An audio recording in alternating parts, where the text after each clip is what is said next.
I'm on time. What's up, guys? I'm on time. I ran over here because I was like, shoot, hold on. Hi, everybody. I don't know who's all here. Okay, so, new thing came out today that I wanted to go over. And depending on how I feel after I read it, which is pretty short actually, so it won't take long. It's a letter by this guy named Robert Baston. And he basically talks about, we saw some letters before, but this is a different one. We've seen one from his inmate. I don't know if it was. I forget what the other inmate. Maybe it was him, but this is a different letter. Remember the other inmate letter? I forget what his name was. But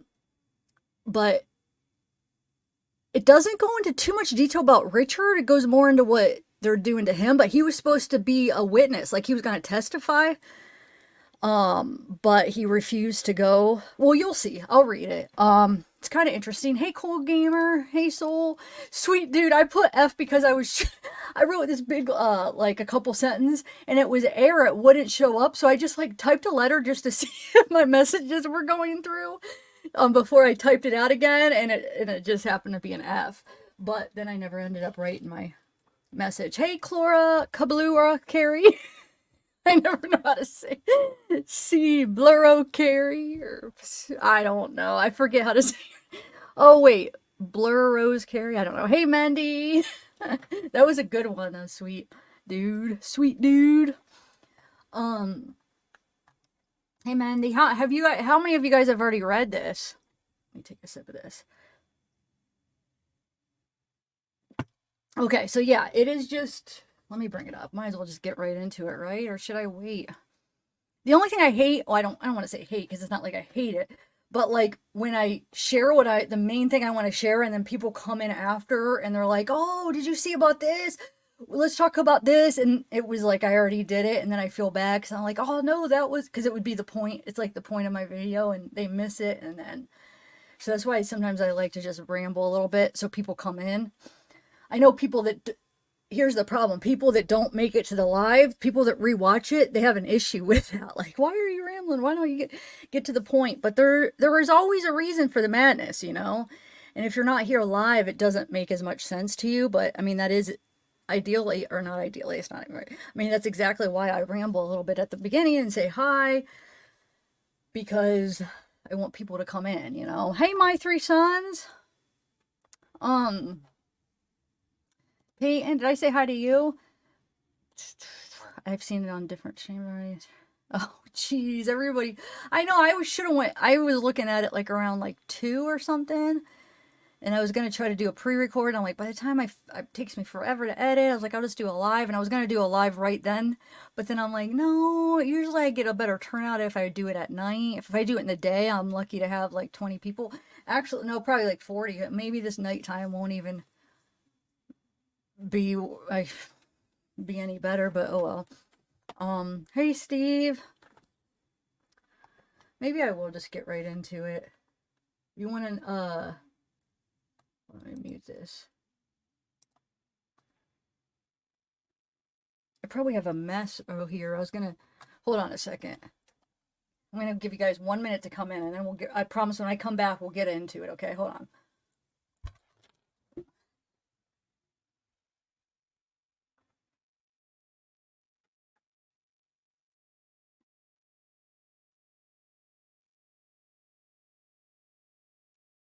Oh, dang it, I have to do that.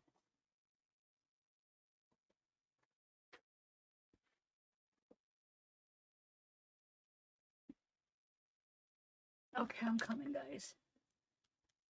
Alright. Okay. Let's just do it real quick, and then, I might end up doing, depending on how, I wasn't feeling that good, like about half hour ago or so, and I was like, man, I'm probably just gonna have to do like a quick 20-minute live, do this, and then end it. So it depends on how I feel. I'm starting to feel a little bit better. My original plan was to go, like the stuff I was gonna do during the open panel, if nobody showed up, we could go through that stuff if you want. Last time. I was hoping people showed up. I'm glad that a couple people did. Alright, let's share my screen.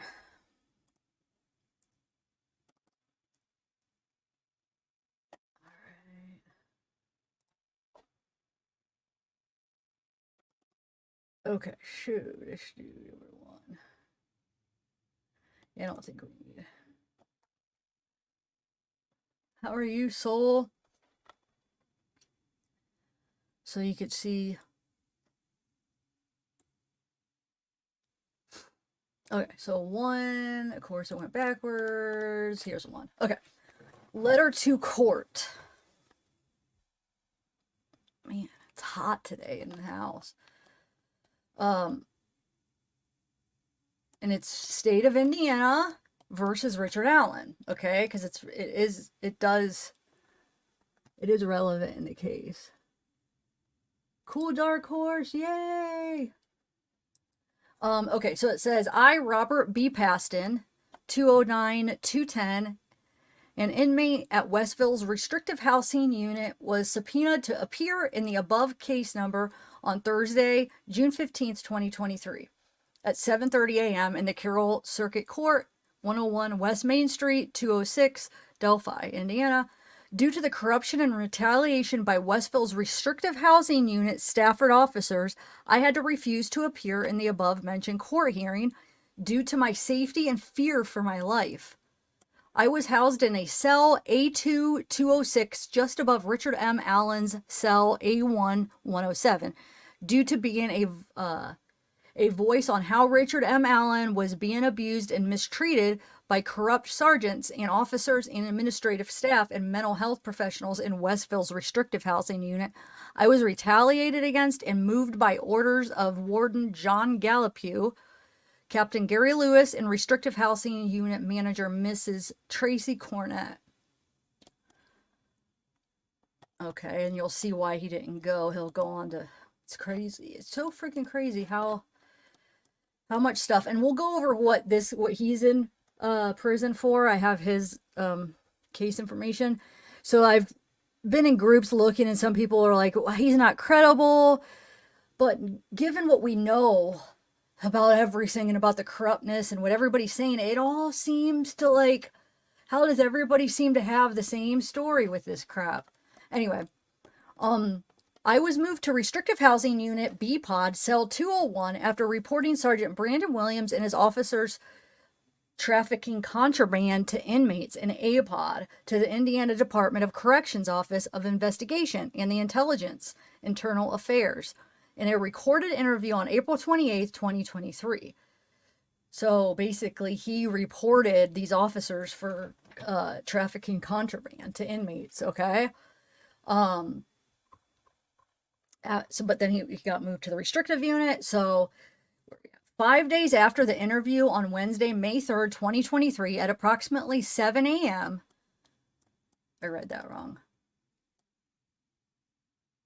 Oh, no, I didn't. He just put a period because it's a.m. I was like, okay, at 7 a.m., Sergeant Brandon Williams and his officers, while I was in full restraints in leg shackles in Westville's restrictive housing unit, receiving area on security cameras, will show Brandon Williams ordering an officer to put my mattress and urine in a cell that I was placed in the night before without a toilet and running water in the cell. So this guy, Brandon Williams, is ordering an officer to put his mattress in urine. Security cameras will show Sergeant Brandon Williams slamming to the floor and violently breaking my foot and ankle, and then intimidating the nurse not to treat my injuries when Sergeant Brandon Williams had an ink pen in the stab vest.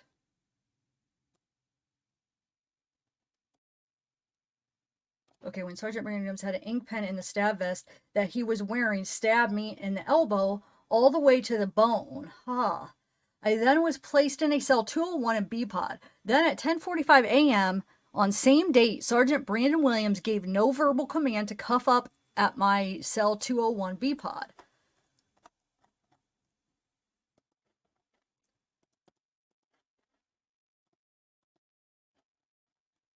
And dropped the handcuff port in the cell door and sprayed OC pepper spray in the cell, and then left me in the cell for 10 minutes, asphyxiating for air.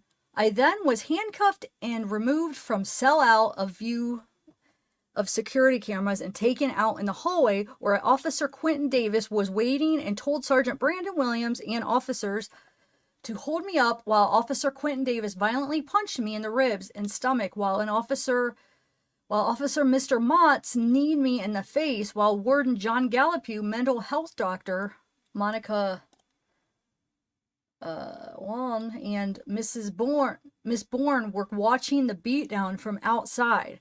Captain Gary Lewis's office. I mean, what the heck? The nurse again was intimidated not to treat my injuries, and I was placed back into cell 201 B-Pod. I was placed on strip cell, and my personal property was taken. When I eventually received my property back, my legal documents were either destroyed or lost or taken due to incriminating recorded dates and times. Some of those recorded dates and times concern how Richard M. Allen was being abused and mistreated by staff and officers. My personal property was left out in the hallway, unsecured, and Westville Restrictive Housing Unit general population workers and unaliving companions were stealing my property. I recently received from the United States Department of Justice investigative report numbers 237321. I'm not going to read all the numbers. But recently the U.S. Department of Justice has been in the news for mishandling complaints. The Indiana Governor's Office of, what does that say?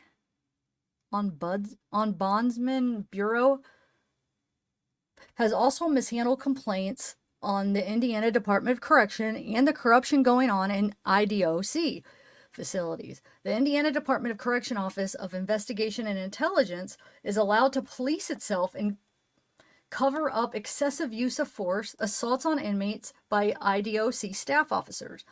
I also been corresponding with a New York Times investigative reporter and her team at the Yale Law School that I have been sending documentation and evidence to, but due to the corruption, my legal mail has not made it to its destination. So until this court can protect me and other inmates at Westville Restrictive Housing Unit and report the excessive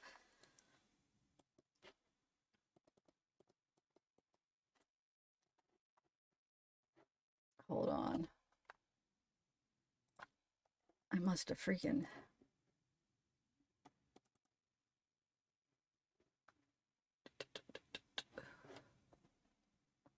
hold on one second. I have it. It just got way out of order. Okay. The excessive use of force assaults, abuse, mistreatment, torture, and retaliation from corrupt Indiana Department of Corrections staff officers that I do not feel safe to testify in the case number, so Alan, basically Richard's case. When a pattern can be shown of the above-mentioned issues by researching the named individuals mentioned in this court letter in the United States District Court, Northern District of Indiana. It clearly shows a pattern of excessive use of force, assaults, torture, abuse, mistreatment, and very poor mental health treatment. Again, I have witnessed Richard M. Allen being abused and mistreated by Westville Correctional Facility housing staff and officers that has affected his health and mental health. I, Robert P. Baston, ask this court to report this corruption to the proper authorities to investigate. Respectfully submitted and sincerely. And now it makes you wonder, why is this just being unsealed now? Why was that under the orders of Gall? You know what I'm saying? Doesn't that make you wonder, now all this stuff going on, she has to make everything public? Is that not how you think it happened? Because I'm wondering if she was trying to hide, if they were trying to hide this from the public. And it just now got out because this wasn't just written. You know what I'm saying? So I wonder if she purposely was hiding that, and and it just got out recently, but freaking, that's messed up. I mean, we saw how Richard looks. Something was going on. He almost looks so out of it and yeah. I know. I mean, some people say, oh, it's just an act. It could be, but I lean more on the other side that there's something, what the reason is, I don't feel like he is acting. I feel like something is wrong. And it very well could be this abuse, and they could have just messed with him by doing a bunch of crap to him. Hey Austin, what up? Wait, really? Wow, Myron. That's crazy. Yeah, no, I do too. Here, let's look at I do too because I just do. Oh wait, there's actually more. Hold on, hold on. I forgot about the other stuff. Hold on one second, guys. There's more to a little bit more to it. And then we'll talk about it. Hold on one second.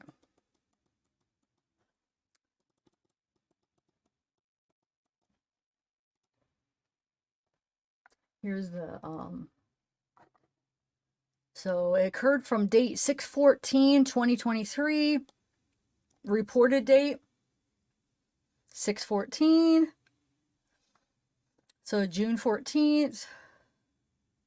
Local non-criminal information, Westville Correctional Facility, age 54, male, white, gives his date of birth, level 1, Lesenby. All right. And like he said, some of this is on camera. So it could be easily proven, but if this is so corrupt, I mean, you could see them freaking erasing that or something. You know what I'm saying? It wouldn't be that hard to get rid of it, but hopefully it's not. There's some good people left that, you know what I'm saying, that it's not, that they'll be able to get to that tape and get the recordings and show what he's talking about. Hopefully it's there, because if that freaking video's gone, then come on, you know something's up. All right, so incident page 2. So we have on June 14th, Special Deputy Wysocki Brian, while on duty, was conducting a court-ordered transport from Westville Correctional Facility to Carroll County Jail. Upon my arrival, I was escorted to Inmate Baston, Robert DOC 209210, segregation unit to conduct the pickup. After waiting, a corrections officer approached me and told me Baston is refusing to come out of his cell, and told the corrections officer, F you can't make me go. So now this is their account, right? Or this guy's account. The corrections officer told me they will have to do a cell extraction to get him to my transport vehicle. I told the corrections officer to standy by, let me make a few phone calls. To what? I told the corrections officer to something by, let me make a few phone calls. I was escorted back to the main gate, where I was greeted by Warden John Gallipew. I called Carroll County Jail Commander Lori Sustarsik, who I explained the situation to. She then made a phone call to Chief Deputy Tobe Lesenby, who contacted Judge Francis Gall's office to inform them of the situation. Judge Gall's office advised to leave Baston there if he did not want to attend the court hearing that is scheduled for 6/15/23. Yeah, I bet you they didn't. I bet you they were fine with that. Like, oh yeah, just leave him there. Because if my opinion on Gall, if she really is like kind of biased against Allen, then it wouldn't make sense that she wouldn't want him to testify, right? I'm not saying she is for sure. I'm saying she did some stuff that wasn't fair to him. I can't say 100% that I think she's like, but I feel like I do, in my opinion, I do think that she is biased, like against him, or I feel like that she thinks he did it. You know what I'm saying? She's already has that thought. I just feel that way by the way she's acting with everything. But, so yeah, she would probably be happy maybe if he didn't testify. Okay, but he didn't. He didn't go to court that day.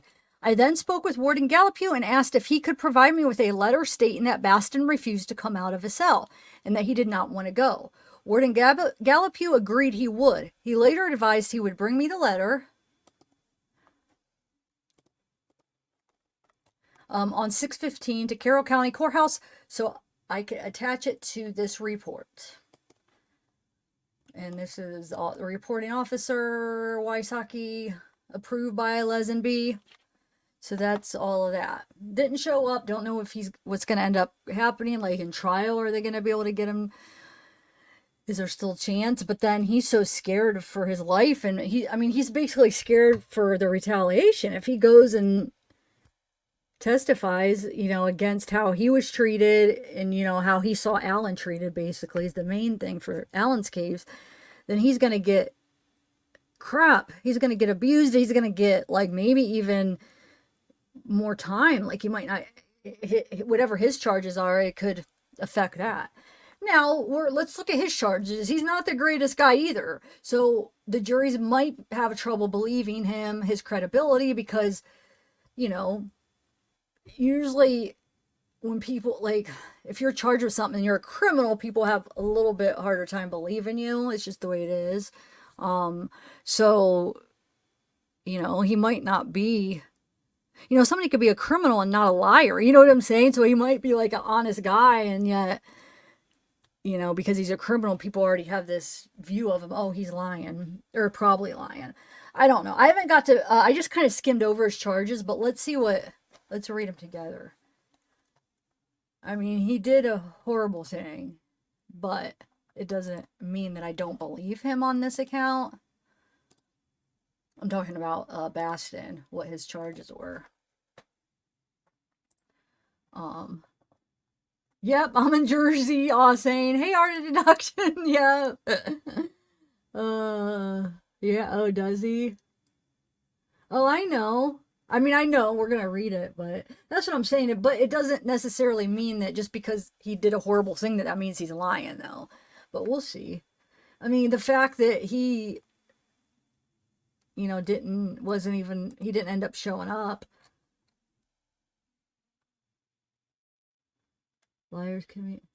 Yeah, no, that's true. You're right. Oh, sweet Dudley. You're right. I wonder if he has any good receipts, though. I hope, but it doesn't. I don't know if he could. Well, his receipts would be those videos. But here's the thing. You have to depend on the freaking authority to get those videos to the court. You know what I'm saying? So he's going to need, in order to be able to get that, I mean, they're going to need to freaking have Baldwin and Rosie, because I don't see Librato and Scremin going out of their way to make sure stuff like this happens. I really don't. But I bet you freaking Baldwin and Rosie, they'll freaking try their hardest to get these videos if they even exist, and if they still exist, because I wouldn't put it past them to erase them or somehow like change the date and make it look, I don't know how hard it would be to do that. Okay, so let's read his case here. Let me make this a little bit bigger. Robert Paul Baston was convicted in Ripley Circuit Court of Class A felony child CM and sentenced to 40 years incarceration. He appeals and presents 5 issues, which we restate as whether the charging information permitted the jury to reach a non-unanimous verdict and therefore amounted to fundamental error, whether the charging information failed to include a definite statement of the essential elements constituting the offense charged and therefore amounted to fundamental error. Wait, can I make a comment, though, to our deduction to your comment about him, maybe being known to do this? But are you sure it's not, sometimes you get, like, benefits if you do it, like if you help out the state or you rat out somebody and you help it and you go the other way and you get help with your case. This would be the opposite. Him testifying would make it worse on him in jail, would make it worse on his sentence, would make it less likely that he would get out, in the time that he was supposed to get out. It's more likely that they would penalize him for that. You know what I'm saying? So what would be the point and the benefit of him lying about this? He's only going to get hurt by doing this. That's why I'm more inclined to believe in it, because there's no benefit. I could see if it was the case where the state is asking him to, like, let's say one of the inmates, admitted to something or whatever, and he has something to help the state, then I could see, do we believe him because he's getting a better deal? He's getting something out of it, because the state has the power to help him out. Where's the help in this? He's only going to get hurt. It would be stupid for him to lie about this. What does he benefit, though?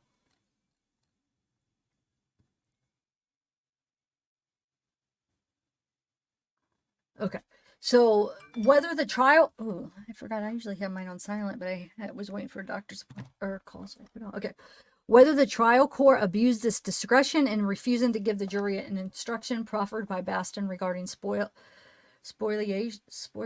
of evidence. Whether the trial court abused its discretion of finding certain aggravated factors. All right, let's just go back to, let's just go down to, okay, so facts and procedural history. On August 16th, 2009, Baston's mother had a cookout and pool party at her house where Baston lived. Two of the guests at the party were 6-year-old AP and her father. AP and other children played in the pool, but at one point, AP left the pool area wearing her swimsuit, which was clean at the time. Baston met AP in a part of his mother's house and, without telling anyone, took AP for a ride on his 4-wheel vehicle. Baston drove approximately 600 yards away from the house to an undeveloped area which was partially hidden from view. There, Baston stopped the vehicle and pulled the crotch of AP's swimsuit to the side and performed oral sex on... Yeah, it's not good. Baston then put AP on the ground, and AP later explained, rubbed his private on my private. AP stated that this caused her pain and soap came out of Baston's penis. After he finished, Baston placed the child back on his vehicle and drove her back to the party. Meanwhile, AP's father and other adults were looking for AP. After noticing that she was missing, when AP saw her father, she got off Baston's vehicle and began to cry. She told her father that Baston had touched her pee-pee and licked her, man. I should have did a trigger warning, guys. I'm sorry. Maybe I shouldn't have read this. Well, hey, we read Keegan Kline's freaking stuff, his interview and stuff, which had a lot of stuff like that in here, but let's see. Baston stated that AP was lying, to which AP responded by pointing a finger at Baston, raising her voice and saying, "Yes, you did. You are a liar."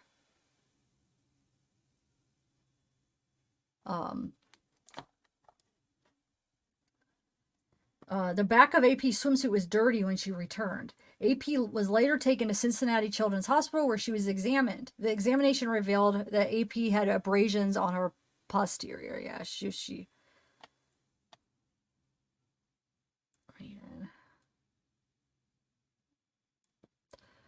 on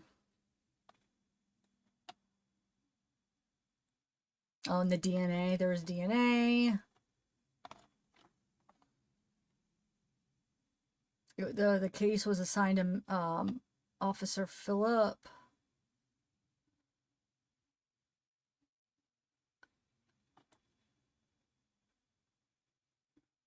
I know, I should have.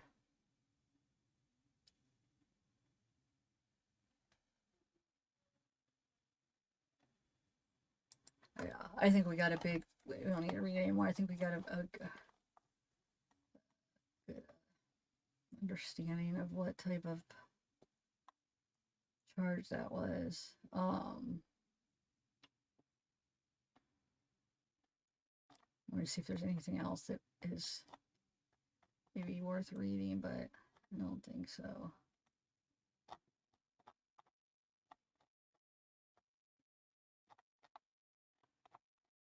Hold on. Oh, that goes that way. Hold on one second.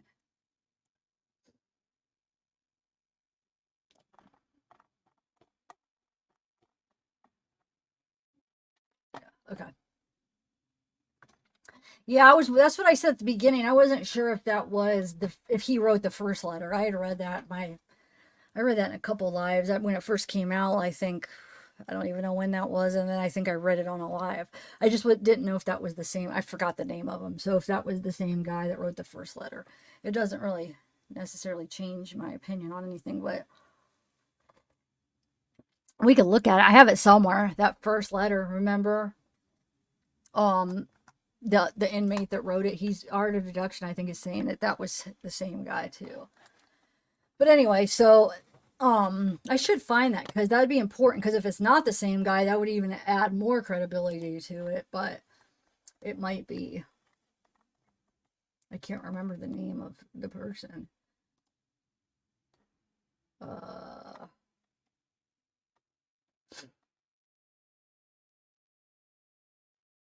right, so. Oh, hey, Patronus, how are you?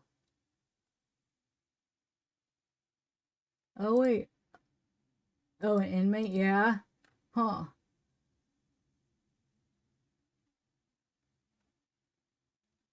Oh, wait, recently, Gene?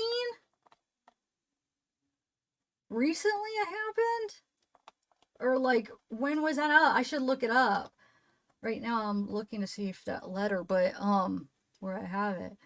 But dang, what was that recently? Or even, it doesn't even matter if it was recently or not. I mean, either way, if somebody freaking died there, I'll look it up in a minute. Unless if you have it real quick, you could email me. I'm looking for the letter real quick first, and it's up to you. If you have it, you could email real quick, or if you guys want me to. Here, hold on. I think I found the letter. The first one, the one that we had for a while back. I want to see what the name is. Yeah, it is. It is Baston. Okay, well that makes sense though, because they wanted him to, you know, testify. So we could read that if you want to. You want here? I'll read his the first letter that came out. If you want, hold on. And then Jeannie, if you could send me that, because I'm going to read this real quick first. So this is the one that was out. I don't remember when it came out. It was filed April 28th, but I can't remember. But I feel like it's been out a while because I remember. I think I've talked about it a few times on my videos because it's been out for a minute. I think I did a pre-recorded and then I talked about it on live. Okay, so an inmate at Westville Correctional Facility in the same unit, or I am an inmate in the same unit that Richard Allen is being housed and awaiting trial. Richard Allen is being abused and mistreated along with other inmates in Westville Control Unit Restrictive Housing. These are corrupt officers and ranking officers calling Richard Allen a kid killer, teasing him that he has a visit from his family. Phone is ringing on his GTL tablet. Inmates in cells A1102, Logan Osborne, Riley, and A2205, threatening to kill Richard Allen and telling him to kill himself. And these inmates have made these comments in front of Warden John Gallupew, ranking officers and officers. The sheriff or the staff has recorded on camera these inmates making these threats and suggestions to unalive himself and has done nothing to stop it. Oh, wait, where's one at? Oh, well, that's the beginning anyway. This is page 2, but okay. I have proof and evidence of assaults by ranking officers and officers on inmates, abuse and mistreatment and grievance, and the governor's office of, what is that, ombudsman? Oh, bureau that have been mishandled and covered up because the Indiana Department of Correction is allowed to police itself with their Office of Investigation and Intelligence. I recently sent letters to the U.S. Department of Justice from Indiana State Representative Dr. Vernon G. Smith and from the U.S. Judiciary Committee concerning the DOJ and FBI mishandling complaint on the Indiana Department of Correction. On March 21st, 2023, while in the same unit as Richard Allen, I attempted to unalive myself and spent 3 days in the hospital due to staff and officer abuse and mistreatment. On April 9th, 2022, I attempted to unalive myself and spent 4 days in the hospital intensive care unit. The IDOC or their mental health provider has provided me no mental health help or treatment. I correspond with a New York Times investigative reporter and her team at the University School of Law and have made them aware of the assaults, abuse, and mistreatment going on here at Westville Correctional Facility. Please forward this letter to the judge in Richard Allen's case and his attorneys because I have wrote to the organizations mentioned to expose the assaults, abuse, and mistreatment. And then it says Richard Allen's attorneys just exposed the abuse and mistreatment in the news media and filed an emergency petition in the court. That was a PS that he wrote. Okay. So, same guy wrote both letters. The one just became unsealed recently. Or today, actually. Thursday. Yeah, today.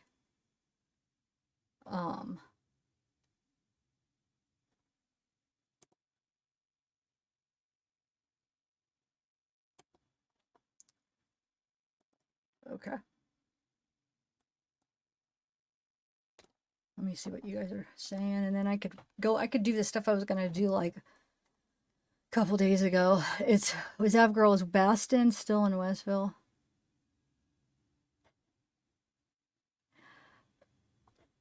I don't know. Why did you hear he wasn't?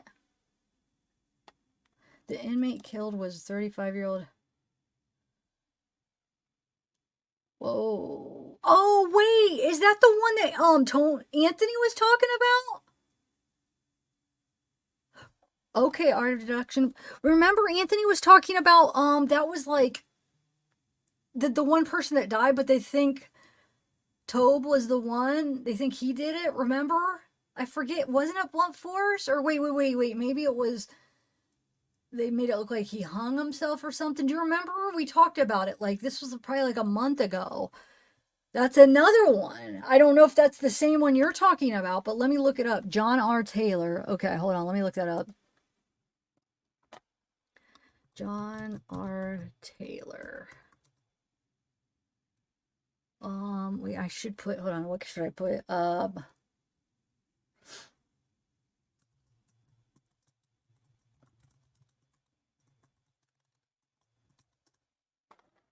Yeah, in my, oh, here it is. Okay, you're right. When did this, I'm trying to see.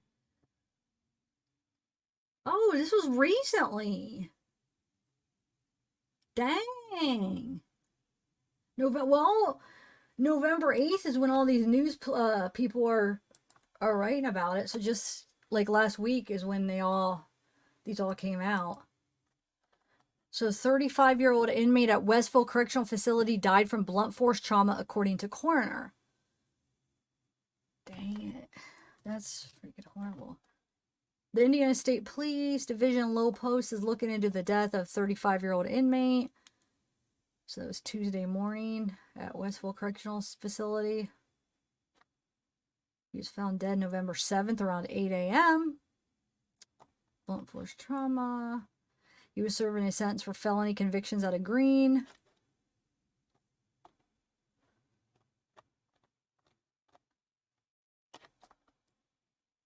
Yeah, that's probably all that we're going to really get.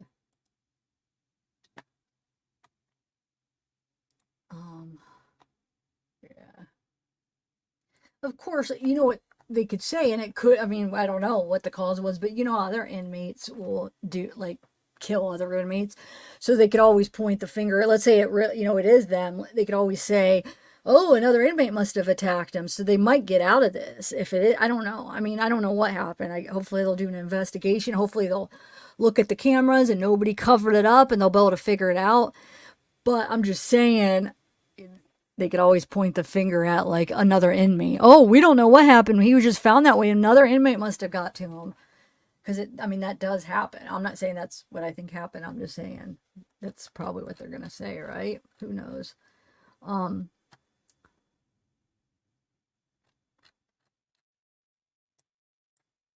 What's up, Ashley? Oh, Dudley. Or Dudley. Dude, I was put your... Why did I say Dudley? Sweet dude. Oh my God, for a minute I saw your name, Sweet Dudley, I thought. So I said Dudley. Let me look. Let me see if I could figure out if is he. Hold on one second. So wait, where did I have? What is this date?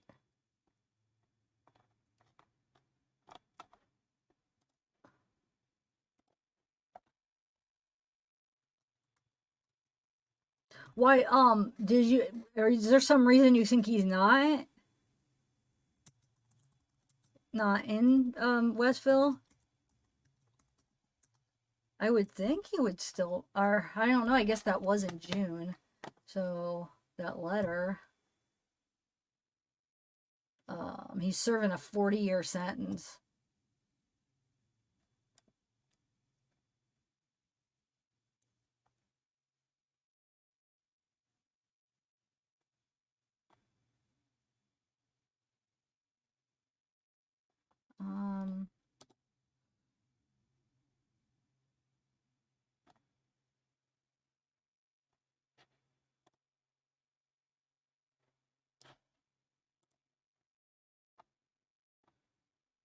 I don't know. I'm trying to think how to go about to see if he is. Does anybody know if he is? I'm like so hot right now. I can't. I got my window open, but dang it. Westville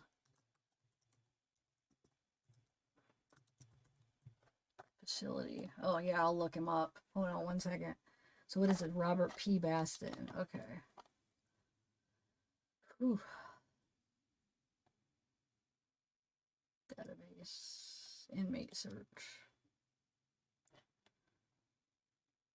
Westville. Contact number. Let's see. Oh, I didn't mean to hit that. Shoot. Hold on a second. It's Robert. Oh, dang it. Hold on one second, guys. Oh, look.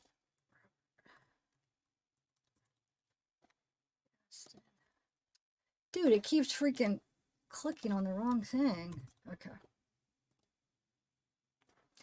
No, no, no, no. It's not what I wanted. Hold on.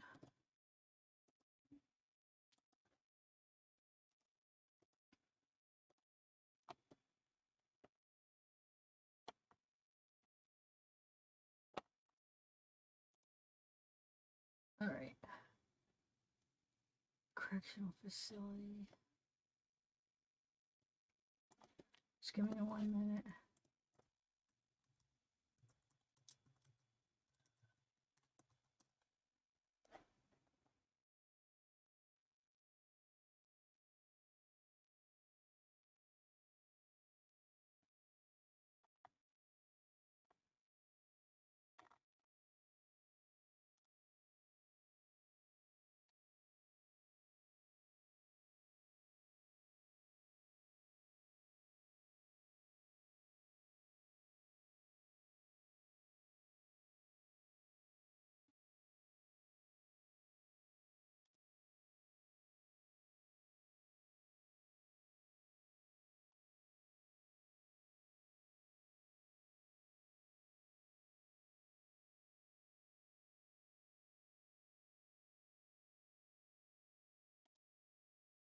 All right, let's see if it'll find it.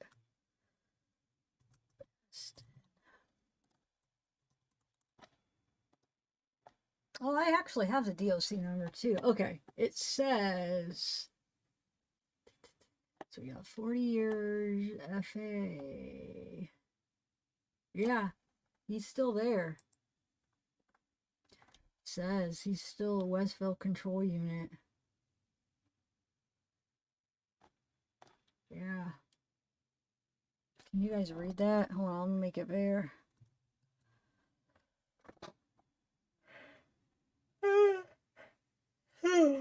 Earliest possible release 3/3/2050.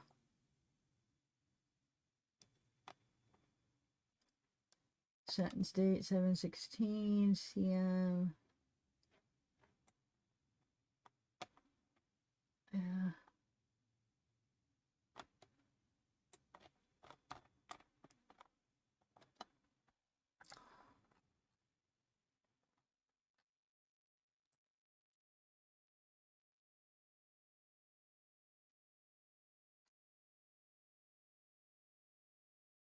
Annabelle. Yeah, I freaking. Yeah, I've been like hot all day. Okay, so let me let's do some other stuff. So I got like screenshots I was gonna read through, but Since I just read a bunch, first let me just play like video. I don't know. I did like a little compilation of a few videos. I have that court TV video mixed with just like some old videos. What I really like doing with like, especially since this is set going on, is it going on 8 years? Wait, 24. Wait,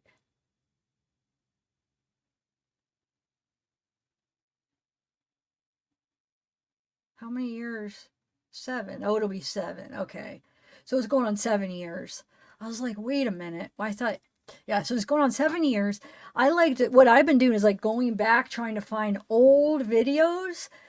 Because sometimes it's interesting to go back and then like they'll mean something like different, or even just to go back and look at old videos. So some of these are like old, like back in, I don't know. I don't even know if what I have in here, if some of them, if I do have some from that year, but I just did like a few little compilation, and then I'll read some of the screenshots that I have. Or here, I have an option for you. We can either watch like a compilation of old like news videos, or I have the in art of deduction. I feel like I don't think you like this guy, but he was that Rick Snay, Delphi After Dark. There's this video he did like last week or the week before where he explains like some of the stuff from like the leaks and stuff and how it happened and stuff like that, which is kind of interesting. I feel like I learned a lot from that because he is a part of stuff. Like he was friends with Mark for a while. He murder sheets. He's the one that was listed in the leak and stuff. So I have a part of a video we could watch that I feel like is kind of informative when it comes to like the leaks and that issue. Or do you want to watch the like news clip and old news clip compilation, which that doesn't have? Well, it does have a video about the leak. It has the court TV video, but that's the only one. It's referring to that. Was that you, dude, that was pointing out how that guy? But see, I don't think that guy though. I do agree that the leak it did happen. There was a leak, last year, over a year ago. But that guy that's on court TV that initially says that, oh, he has the crime scene photos, but then he goes on to say that it's of the clothes. So for some reason, I don't think that guy actually has the actual crime. I don't think he had the crime scene photos that came out. Well, they've been out, I guess, but the ones that of the girls. In my opinion, at least back then, it doesn't seem like he had them back then. He almost like tried to like make it seem like he had them, but then when he went to describe stuff, it was like not that. It was just the clothes and stuff.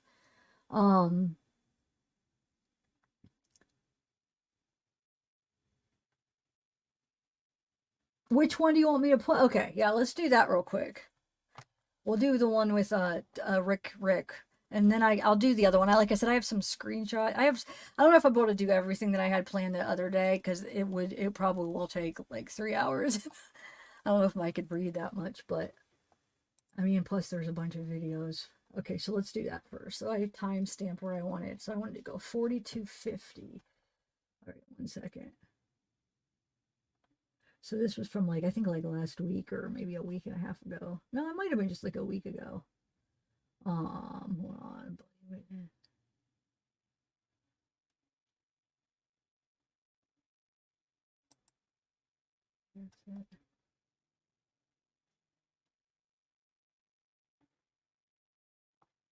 Oh yeah. Okay, 4250. All right. Oh, I have it right. Perfect, lined up already. Okay. Let me share my screen. Okay. So here, this is Rick Snay. He's the one that was in the documents about talking about the leak, the YouTuber that had the leak or whatever, that had the pictures or whatever. So he's the one that supposedly originally it was that Mitch leaked to Robert leaked to Mark, and Mark leaked to Murder Sheets, I think. He's saying that he got him from some lady, but like well, auto detection. We went over some stuff when he came on last. When was it? 2 days ago. About didn't we go? Did we go over his stuff? Because why do I remember you said something that I felt like maybe you didn't care for him that much. But now that I'm thinking about exactly what you said, maybe you didn't. All right, I'm just gonna play it. So there we go. Receipts, guys. I can prove all of it. Now, here we go. Back to the beginning. All right. Here we go all the way back. I had been getting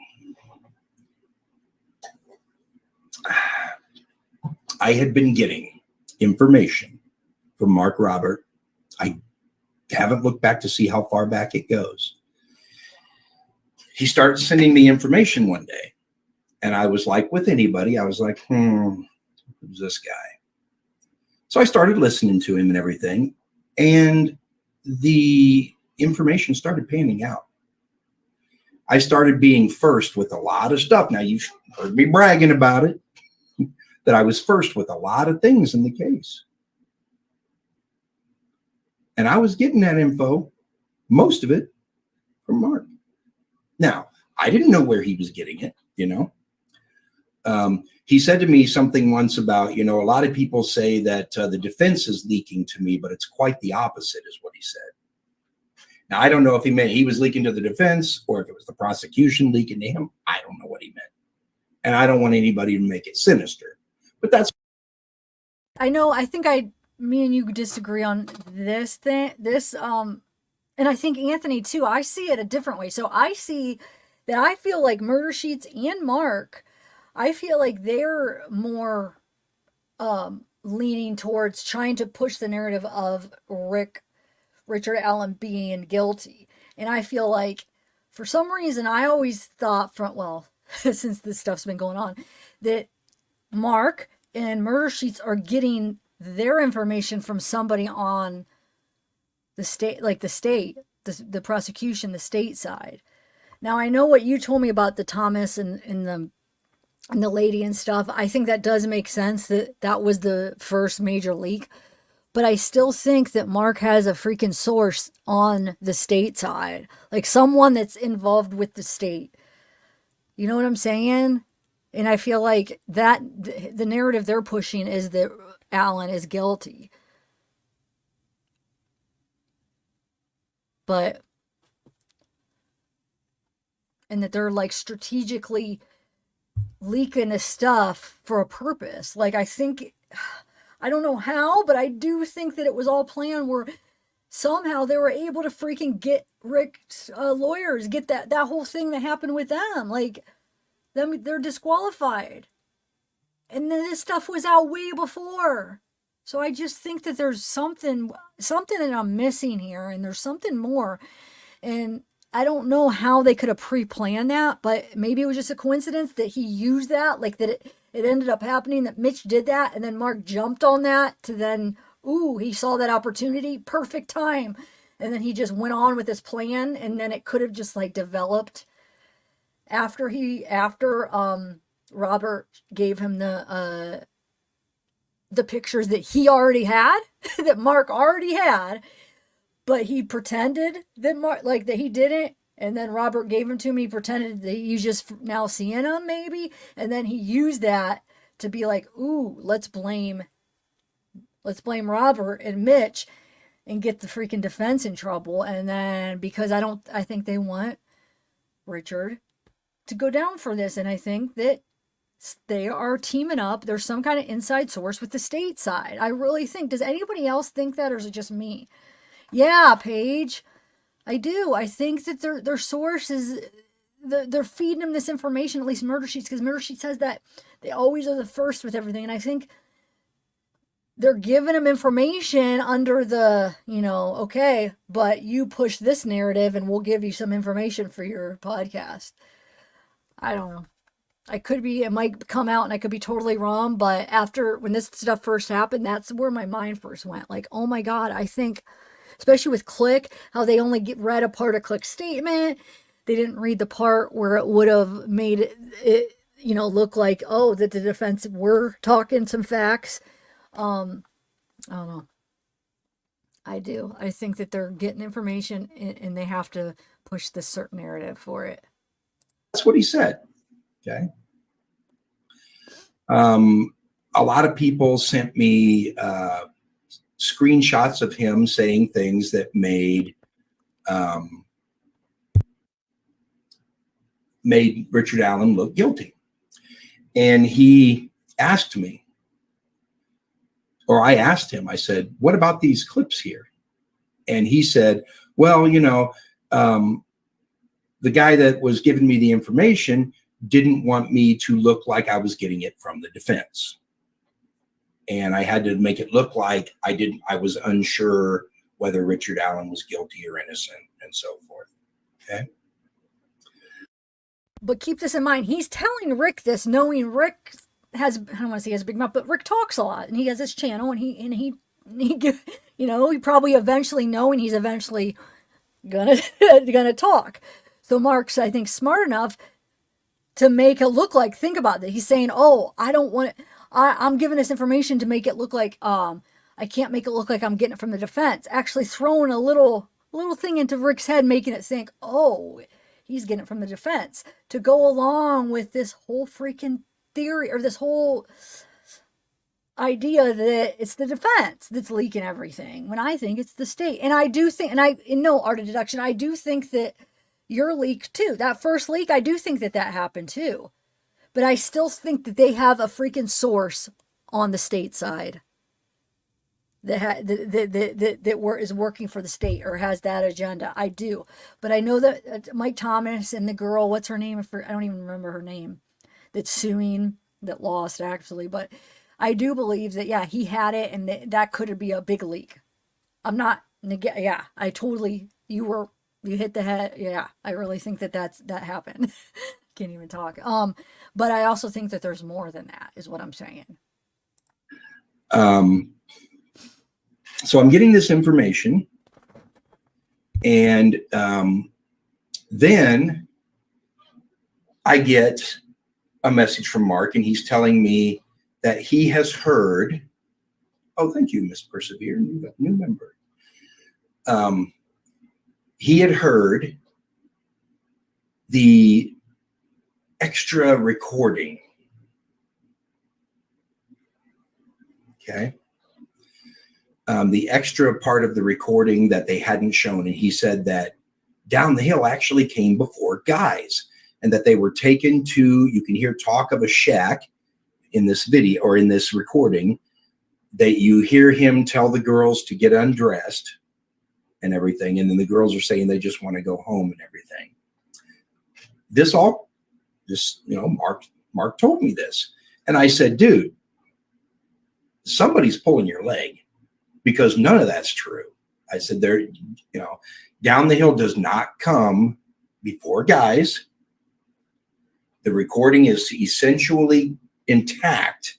They just scramble what comes between Guys and Down the Hill. I've heard this from several people who have heard the recording, not just one. Okay. Several people heard the recording and said it's Guys, and Libby's like, huh, what, or something like that. And then you hear something about gun or something, and then he says Down the Hill. Okay, that's it. There's no talk about a shack. The video is 43 seconds long. So I told him, I said, dude, that's bullshit. And he said actually that he had heard this. So I'm thinking, okay, what's going on here? Because I knew that wasn't true. So if he heard it, then that means somebody produced a fake recording. Now, we never talked about that any farther or further than that. Now, probably we'll be talking about him with it now,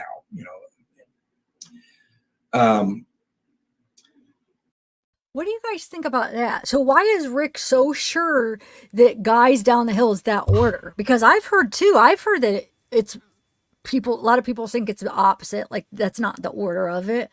But I'm curious why, I'm not sure why he's so positive that whoever his source is, that it goes in that order, that's fact. You know what I'm saying? That it's Guys probably the gun cocky down the hill. But why couldn't it be, yeah, maybe the part that they edited out was the gun cocky, but why couldn't it be the opposite, or why does it have to be in that order? I always thought it could be in any order. I think that's two separate recordings, and we don't know where that comes. It's probably just the two separate recordings that they were able to play where they didn't want to give us any more. You know what I'm saying? They only wanted us to hear so much, so if they didn't want us to hear the girls talking or whatever. But I don't know. I mean, it could be. It could be either way, but I don't know why he's so short. Does anybody know? Is that like been like oh yeah, it's a widely accepted thing that is the order, guys down the hill, that's the order of it? Well, Mark's saying no, it's backwards.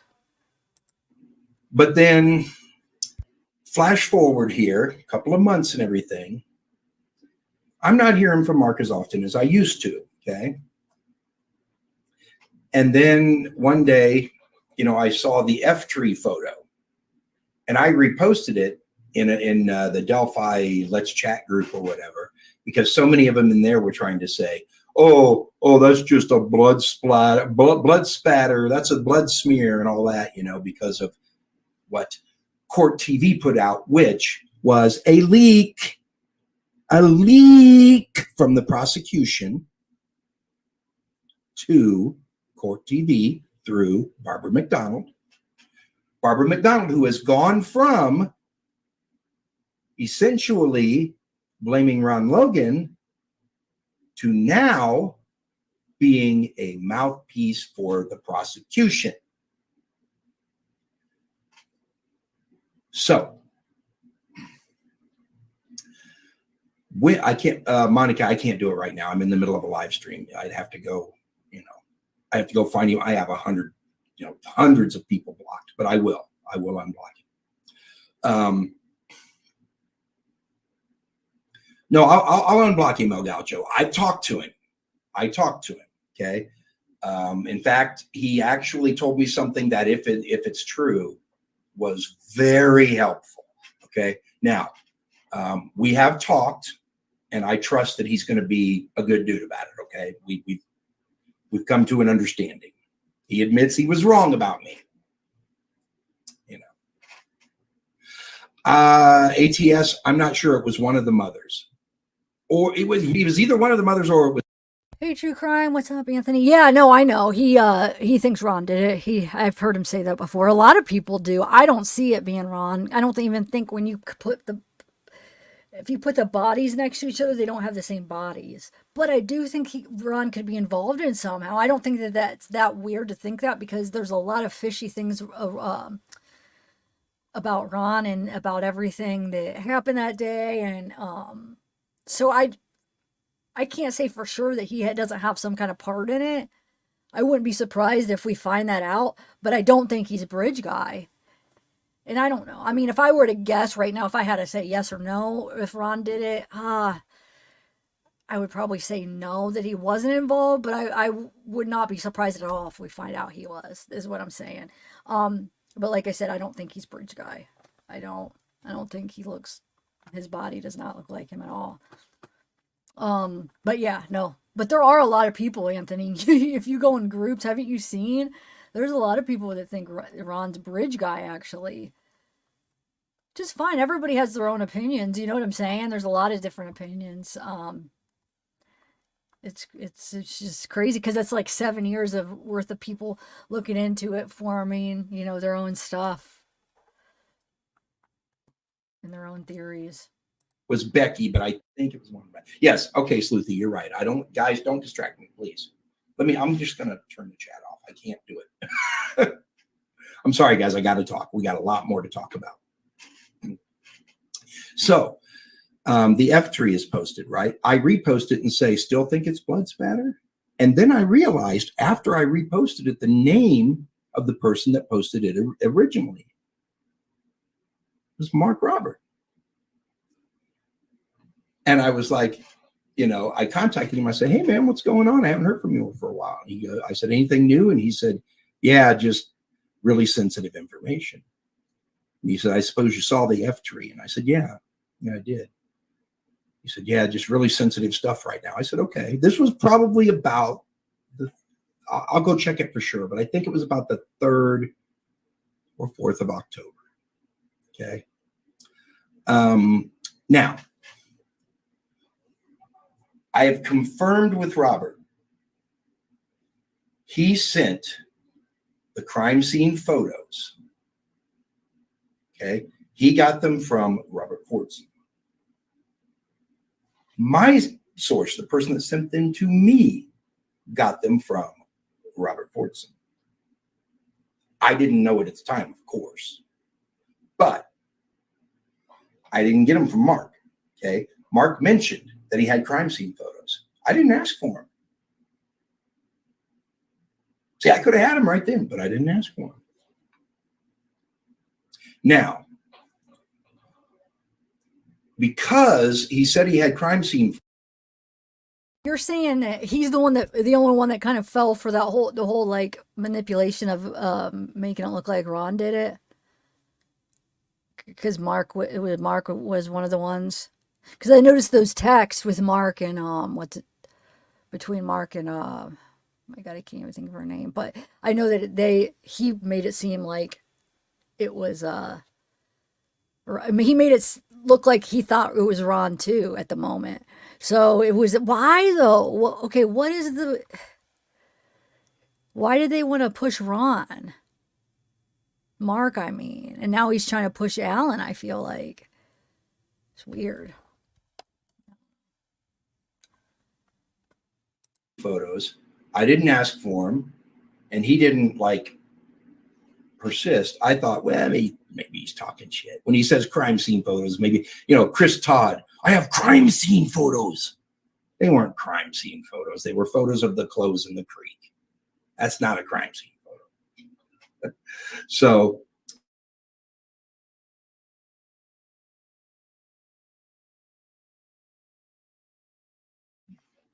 can you tell me if it's real or not? I was thinking it was going to be the clothes in the creek, but it wasn't. Okay. And that's where the whole thing started for me at 4:20 p.m. on October 5th, a Thursday. That's when I got the photos. And what's disturbing to me is that if you take those emails, that email conversation, literally, and Rosie says that when he just found out about it that day, and that when he talked to McClellan about it, McClellan already knew about it and had known for the past 24 to 30 hours. Count backwards, guys. That's before I got the pictures. And he knew I had them? How? Now, they could be saying, context is king. They could be saying, Rosie could be saying that 24 to 30 hours ago, McClellan knew that there had been a leak, not that they had been leaked to me specifically. Okay.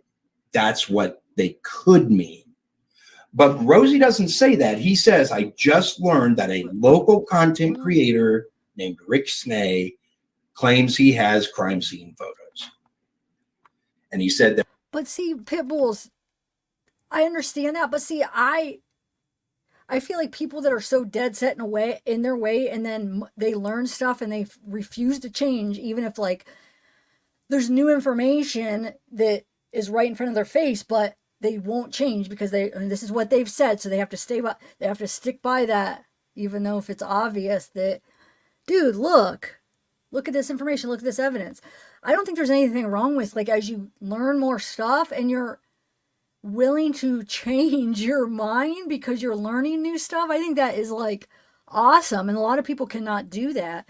I don't know if maybe he's different, but I do that. If I learn more stuff and I'm not afraid, even if I've been preaching, oh my God, I think this happened, and then I learn more stuff about it, and it makes me realize, oh shoot, I may be wrong, I think it's here.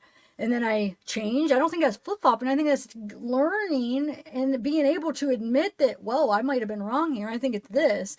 And take the new information you learn and adapt and evolve to something that, makes more sense for maybe what happened with the evidence. You know what I'm saying? Now, I don't know. Maybe he just flips back and forth real quick, but if it's like how I do it, like, and I wish more people were able to do that, but I feel like there's so many people that they're like they will refuse because they've been saying it and they don't the pride or something. You know what I'm saying? And they'll be like stuck. Nope, I'm gonna fight this. I'm not gonna change my mind because I've been saying it this whole time. So I'm gonna make even if something's right now in front of my face, I'm gonna make everything try to fit this. No. Keep an open mind, you know. My mind can change a million times on this. It has with this case. I've thought so many different people, and as I learn more stuff, it's changed. So I don't think there's anything wrong with that, though, to be honest. I don't. I think that actually is a more mature, I don't know what the word is. It's not, I feel like you learn more and you're willing to learn, you're willing to get to the truth no matter what. Even if it goes against what you originally thought, you just want the truth. You know what I'm saying? But I don't know. I don't watch enough of him. I just been watching him to find out about this leak stuff. But before that, I never even knew he existed before. I'd say before maybe like a month or two ago when this whole leak stuff and his name got brought up. But before that, I didn't even know who he was. I didn't, yeah. So I That don't when know he what took you're this referring to. But I information think that's all to that you need to watch Nick for said this. that he had known for 30 to 24 hours. So did he know Do you want to about watch any more of me this? having the pictures, or did he know about the leak? That's my first question. But let's So go back a little bit further. Remember, you're saying he might have got played all around, huh? I feel talked bad to for him.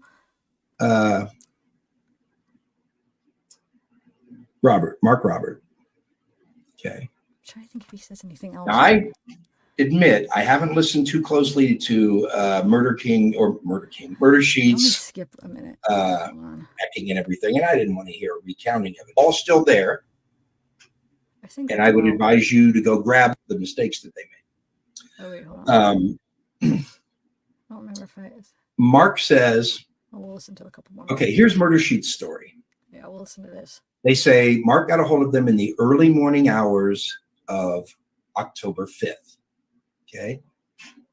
See, that's where the lot. And that would be Thursday. You still believe that, right? He was told he had these pictures, you know, these crime scene photos, and he gave them to them on the condition that they go to law enforcement. That's such a lie. Okay. Anya says later in the podcast, as the sun was coming up that morning, we went to the police, which would mean they went to the police at 5, on Thursday, the 5th. Right? Everybody following me? I got the pictures at 4:20 p.m. I didn't know what to do. I didn't say anything to anybody at that point. At that point, guys, the only people on the planet that knew I had those pictures were the person that sent them to me and me. That's it. Do I think the person that sent them to me would be going around telling everybody, hey, guess what? I sent Rick Snake crime photos. No, I don't. Anybody. I'm gonna skip. Include crime scene photos. And I said, I trusted them. Yeah, we got them too. I said, what are you going to do? Oh, well, we don't know. We think we're probably going to go talk to the police. And so then, question, art of deduction. We talked about, How long do you think Murder Sheets had him? Do you think that they really just got him in October, or do you think they've had him the whole time too? Or you know what I'm saying? It has to make you wonder about that too. Makes me wonder. All right, let me bring up the. Yeah, but I'm just not feeling good today. I don't know what's wrong. I'm gonna try to. Oh, I had a couple cavities filled, and they put so much Novocaine, 4 shots. Dude, how weird is this? Tell me if anybody's experienced this. So she was giving me a shot. So I had one on the top, one on the bottom. So she was putting, the Novocaine with the needle on the bottom. And don't think she was stabbing my tongue. There's no way, because that means she would have had to go through my tongue into my cheek. It would have been an accident. And I don't think she did that because she didn't say anything. But it felt like, as she was putting the needle on, like right here on the side, I could feel a sharp, like, stab in my tongue and in the side of my, if it was the weirdest feeling, in my tongue and the side of my cheek, like at the same time. And it was the weirdest thing. And I'm thinking, oh my God. And she holds it there for a while, when they do Novocaine. And I'm like trying to figure out, I'm like, is she in my tongue too? And I'm like, I don't think so. I mean, she would be able to see if she like had the needle through my tongue. And then eventually, as she's getting to the bottom, the tongue thing, I didn't feel like she was poking my tongue anymore. It was the weirdest freaking feeling. And then I'm thinking, did she hit like a nerve or something? Is there like something a nerve in your mouth that is like makes you feel in your tongue? It was the most it was a weird, it hurt, but it was more scary because I was like, why is she poking my tongue? So I mean, it was more scary than it hurt, but it did hurt because it felt like somebody's poking your tongue, but it was more like a fear thing. Has anybody ever had that happen? I'm just curious.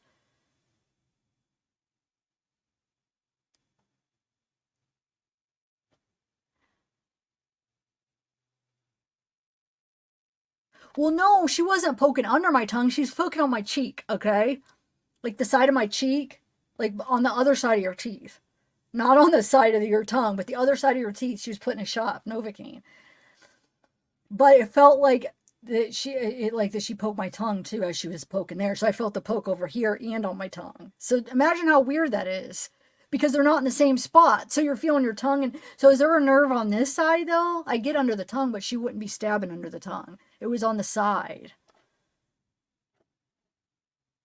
Dang it. That was so weird. And the tongue though, where it felt, it was almost like in the middle, kind of more on the back half of my tongue. So it was just like, it felt so weird. Oh, wow. Dude, that was so weird. Oh, wow. See, here's the thing. I used to never used to bother me to go to the dentist. And now after that, and of some other things that just, it wasn't as, I don't know, my dentist experiences these last couple times have made me feel like now I'm going to hate going to the dentist. And this is my new dentist too. All right, so we're done with Rick. Let me play some of the clips of like the old like Delphi news clips and stuff. I just put together some stuff that I don't know. I like watching like old things and seeing if, well, let me find it. And then I'll read through some of the screenshots. Should I do the screenshots first?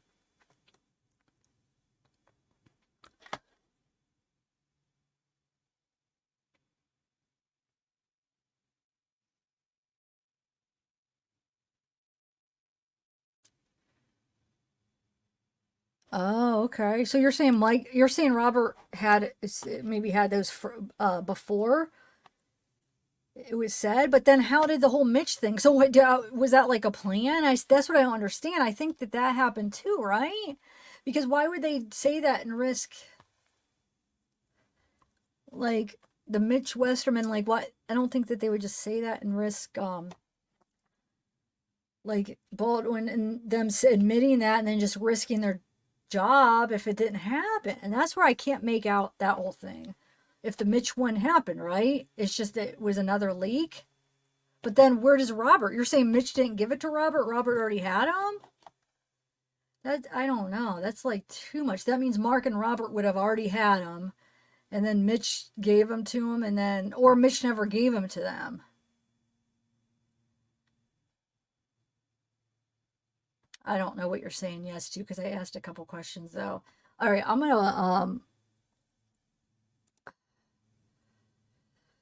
let's just get off of the leak stuff. Now I'm gonna get into more just like the case. Like I'm gonna play the videos. Well, the court TV that talks about it has something to do with kind of the leak.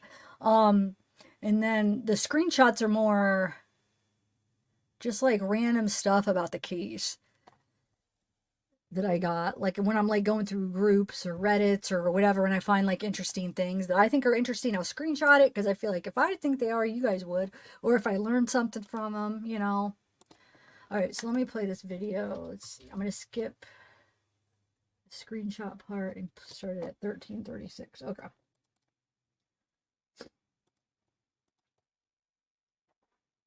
Yeah, I have to take a break from the leak thing. It's just there's too much that like it still doesn't totally make sense, and it's like, you know what I'm saying? I mean, I got a pretty good picture of what we could more or less like the basis of probably everything, but then the little things to just try to like say this, and when we don't know for sure, I want to just, I don't know, I want to focus on the case now because that is like too much. But art of deduction, when you figure it out, let me know, because I don't know. It just, there's a few things that just don't make any sense yet until we know. And it's just hurting my head because it doesn't fit yet. All right.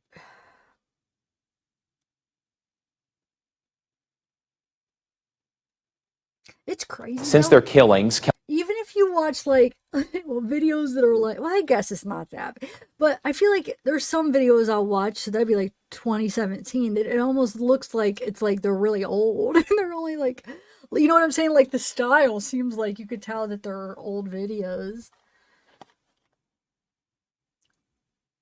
All right. Kelsey has changed her future goals. She now has a closer eye on her sister's case, now more than ever. Yes, we read it. The morning of February 13th, 2017 was a different kind of Monday for Kelsey German. She, her sister Libby, and their friend Abby all had the day off school. Libby and Abby had been hanging out the night before and kind of enjoying their girl time together. And I was getting up and getting ready for work, and that's when Abby and Libby decided they needed something fun to do. And so my grandma put them on chores until she was done working. And that's when they asked me to go to Highbridge. Kelsey dropped the girls off to walk the Delphi Historic Trails about 1 o'clock that afternoon. They were found dead the next day, brutally killed. I run through that day every day, just kind of trying to figure out if there's something I could have done differently. In several ways, Kelsey has begun dedicating her life to finding the man who killed the girls. Just 30 minutes away from Delphi, she's now studying forensic psychology at Purdue University. When I started going to like Crime Con and that kind of thing, I kind of found my little niche, I guess. Kelsey began meeting people who were going through the same situation she was. She started using her Twitter account @LibertyGSister to find justice for the girls, and she hopes that evolves into a career path. My goal is to be working for the National Center for Missing and Exploited Children, to work with people that are like me. We want people to know this is not a cold case. This case is not closed. Her sister's case is in the hands of Indiana State Police, but she knows she can still be a voice to find the person responsible. I've listened to that audio clip about 1 million times. And I think the voice is just so familiar to all of us. Do you think you've met him before?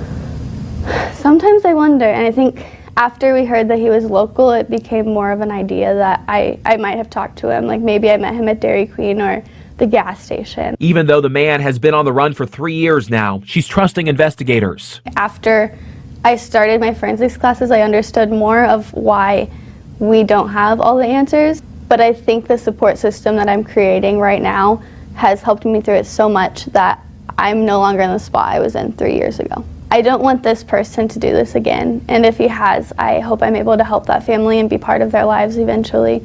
Catching this guy is my main goal in life right now. Kelsey couldn't reveal much else about what she knows in the investigation, but she did say the audio and the video are the best way to track the guy down. Now, tomorrow on News 18 this morning, the place where the girls were last seen remains gated off. There are major plans for the future of the Monon High Bridge. You won't want to miss this story tomorrow around 5 and 6:40 right here on News 18 this morning.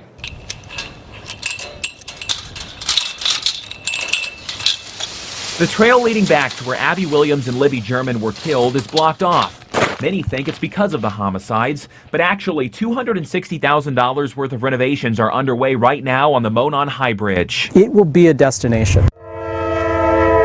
The High Bridge bridge was part of the Monon rail line, built in the 1890s. It crosses Deer Creek about 60 feet up from the water. The last train ran across the rails in the 1980s, and it's been sitting like this since. This is Indiana's second longest, third highest railroad bridge. For Libby and Abby, for this community, and frankly, to ensure that good trumps evil. The ink was essentially drying on an ownership change when February 13th, 2017 came.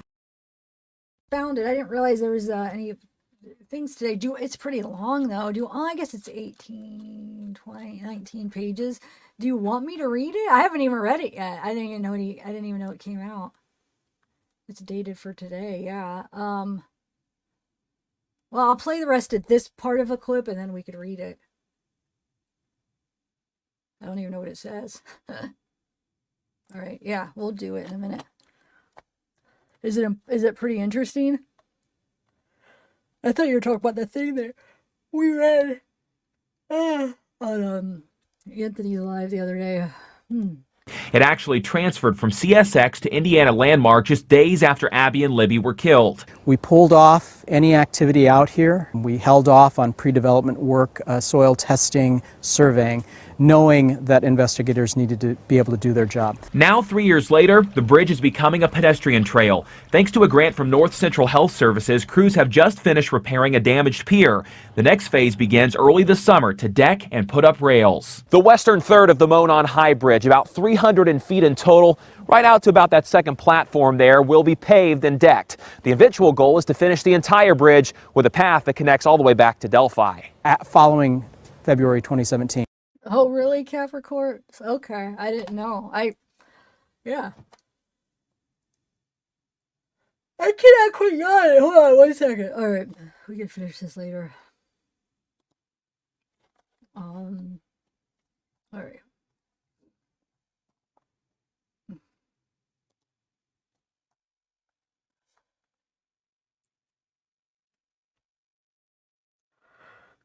Oh my god. No, I don't need to do that. Okay. Man, I gotta quit yawning, guys. Alright, let me make this bigger.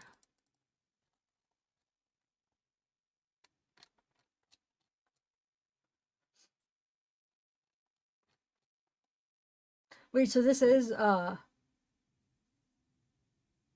Matthew Gutwein. Or wait, Anthony, is Anthony still here?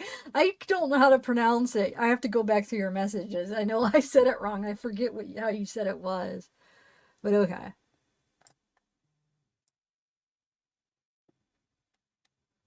All right.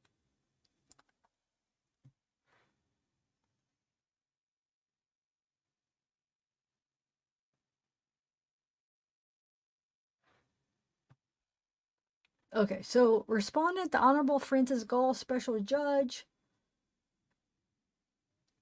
So it files her brief in opposition to Realtor Richard Allen's verified petition for writ of mandamus and prohibition. All right. Let me see. I could look at this way. Yeah. Okay. So Realtor fails to satisfy either the conditions precedent or the mandatory requirements to even seek a writ. Nor does the Realtor's petition warrant relief on the merits. Realtor asks this court to order respondent to unseal or to make available on the chronological case summary certain documents in this case. This court should deny the writ. First, by his own admission, Realtor has not filed a written motion seeking relief for respondent. Original Actions Rules 2A and 3A, this failure alone warrants this court to reject the petition. Second, for almost all the documents at issue here, Realtor has not acted expeditiously. Original Actions Rule 3A, Realtor complains largely about events that occurred months ago. Third, Realtor has not attempted to demonstrate that denial of the petition will result in extreme hardship to himself. What? Huh. Okay. Realtor has complete access to all documents filed in this case, sealed or unsealed, and Realtor has not demonstrated extreme hardship to anyone else. Original Actions Rule 3A, fourth, Fourth, realtors' remedies available on appeal are wholly adequate. Original Actions Rule 3A. Disputes about public access to court records are governed by the normal rules of procedure, evidence, and appeal, all of which are available to realtor. Indiana rule on access to court records. For these reasons, the petition fails procedurally. On the merits, realtor's petition also fails. Most of the relief realtor seeks is now moot. Realtor has directed the clerk to enter on the CCS and make publicly available all non-confidential documents that realtor requested to be made public.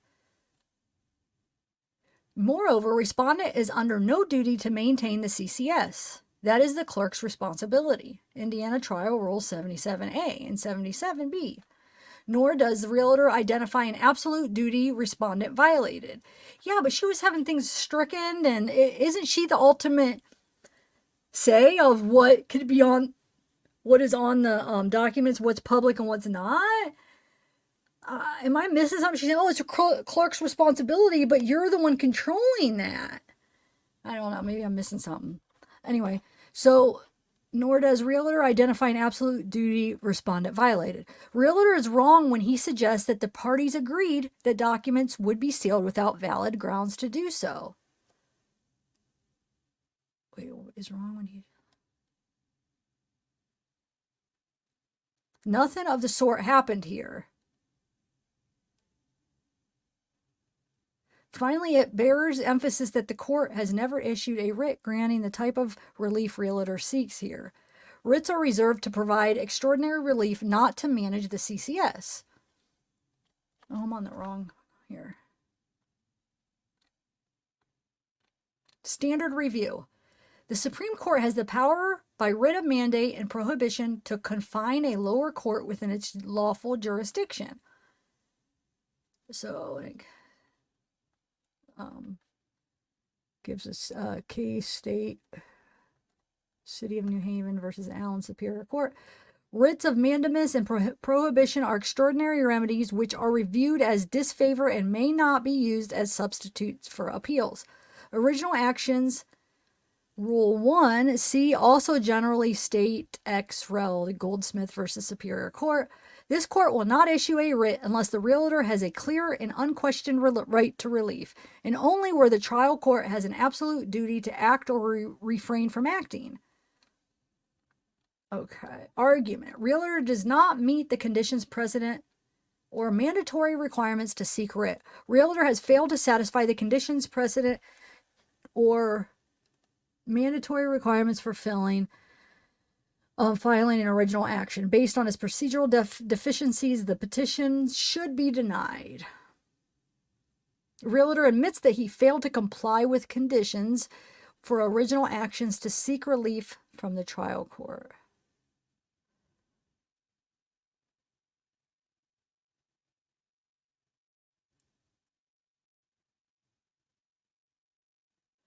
Sorry, I was reading chat.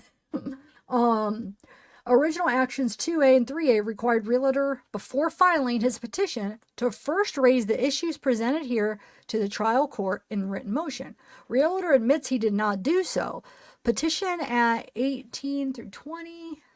He did not file a motion with the trial court seeking to unseal or make public any of the documents identified in his petition. The court should not entertain realtor's petition for this reason alone. Realtor requests that he be excused from the condition precedent due to extraordinary circumstances and a practical impossibility. Petition at 1920. Neither is an exception under Rule 2A, and Realtor cites no authority to support such an exception in original actions. Rather, Realtor suggests that Indiana rules of appellate procedure allow for excuse of an analogous condition precedent under extraordinary circumstances. See, that it sucks because since I haven't read this yet, when I read, like, I need to know, like, exactly in my head. So, like, I'll read it a couple times and have to, like, picture it in my head. And I know people get annoyed, and so I can't do it. So I'm not fully absorbing it all. But anyway, the rules of the appellate procedure do not apply to original actions which are governed exclusively by their own rules. Original Actions Rule 1B. Moreover, realtors claim that there is an impossibility of performance of condition precedent is wrong. Realtor asserts that the trial court refuses to accept any filings made by attorney Rosie and Baldwin. What? And orders the clerk to remove anything they file. Wait, the trial court okay. But the trial court has not prohibited a realtor from filing motions with the trial court via his current counsel or himself. Realtor has highly competent counsel or competent counsel. Did I skip a sentence? Hold on. I was moving up when I read it. Hold on. But the trial court has not prohibited a realtor from filing motions with the court via his current counsel or himself. Realtor has highly competent counsel, including the attorneys who filed the petition. Yeah, he did have highly competent counsel until you freaking disqualified him. In addition, the trial court has appointed new counsel for realtor in the trial court case, as realtor acknowledges. Nothing prohibits any of these lawyers from entering appearances with the trial court, including limited appearances on the issues presented in his petition for the narrow purpose of first requesting relief from respondent. Realtor cannot claim impossibility because he directed his current counsel to file a premature and incomplete original action. Finally, as discussed further in the next section, realtor seeks relief arising from the respondent's actions as early as June 2023, including a trial court order dated June 28, 2023. Petition at page 9 to 10 between June 28th to October 27th. Ugh.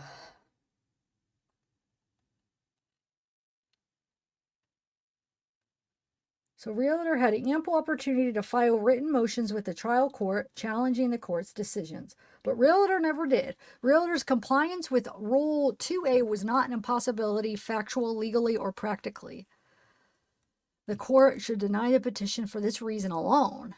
Realtor failed to file his petition expeditiously. Original actions of mandate and prohibition must be expeditiously filed.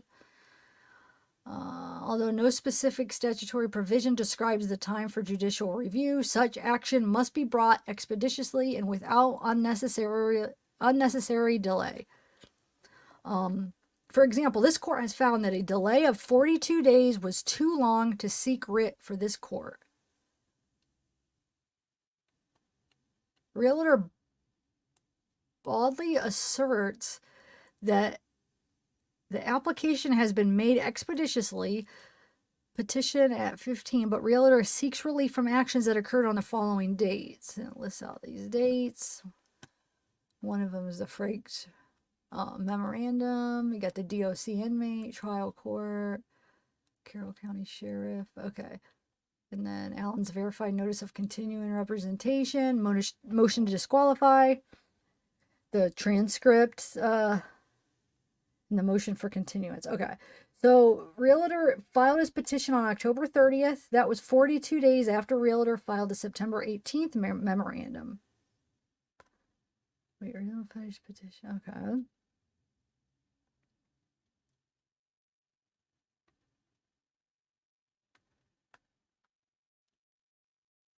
Okay, so the exact same delay that the Supreme Court found to be excessive in the 19th hole.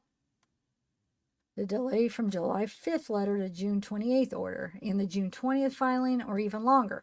Realtor has offered no justification for these delays in filing an original action. Yeah, but what's your delay? You haven't even read the Franks memorandum yet and went over that, right? Didn't she admit to not even going over and haven't even rolled on that? Who's delaying what? I'm sorry, she makes me mad. Realtor's petition is expeditious only to the extent that it seeks to reinstate the October 25th, 26th, 2023 filings. However, Realtor's request for this minor relief cannot save his otherwise untimely petition. This court should not issue an extraordinary writ on matters that the trial court decided months ago and that the realtor never challenged before the trial court itself. Realtor fails to show that the denial of the petition will result in extreme hardship. All petitions shall state facts showing clearly that the denial of the petition will result in extreme hardship. Writ of mandamus and prohibition will not be used unless the realtor can show a clear and obvious emergency where the failure of the Supreme Court to act will result in substantial injustice. It is not the policy of the Supreme Court to issue these extraordinary writs against lower courts on slight occasions, but only in special cases to prevent impending injury. But I bet you, if you would ask Richard Allen, he wouldn't say this is just some, what is the word she used? Slight occasion. This is his freaking life. And if he feels like he's going to have an unfair trial and not have the lawyers that he wants, this is his life. Yeah, to you it's no big deal, but to Richard Allen it's huge. You know what I'm saying? This is the rest of his life. And he has a right to be able to have the lawyers he wants and to have a fair trial. So I'm sorry, that's important to me. I mean, you know what I'm saying? That's important to anybody. I don't know. She's just not, like, it's like she's acting like, oh, it's not a big deal to you guys, the lawyers, but you're missing the person this is important to. It's important to the freaking defendant. That's who everybody's fighting for. That's who they're fighting for here. I mean, yeah, exactly, Amy. I agree. So it's like, this is his life that's at stake. So he deserves he deserves to have the lawyers he wants in a fair trial. So yeah. She's acting like, you know what I'm saying? I feel like she's acting like she's like asking the lawyers, oh, well, how's this hurting you? How's this a big deal for you? And you're missing the fact that it's not about them. It's about Richard Allen. You know what I'm saying? Shouldn't it be about him? Not, I don't know. Like I said, I need to read this because this is like one of those, like these kind of documents is something that I have to read a couple times and really like read the sentence a few times and understand it. And me just reading it to you guys real quick, I'm missing a lot. But from what I'm understanding so far, it seems like she's not giving Richard Allen's perspective any thought. Okay, anyway, so realtor's claim explained below in the accompanying brief, the denial of this application will result in extreme hardship. Realtor never states any facts in either the petition or brief, showing clearly that he would suffer extreme hardship. The petition is insufficient under the original actions rule.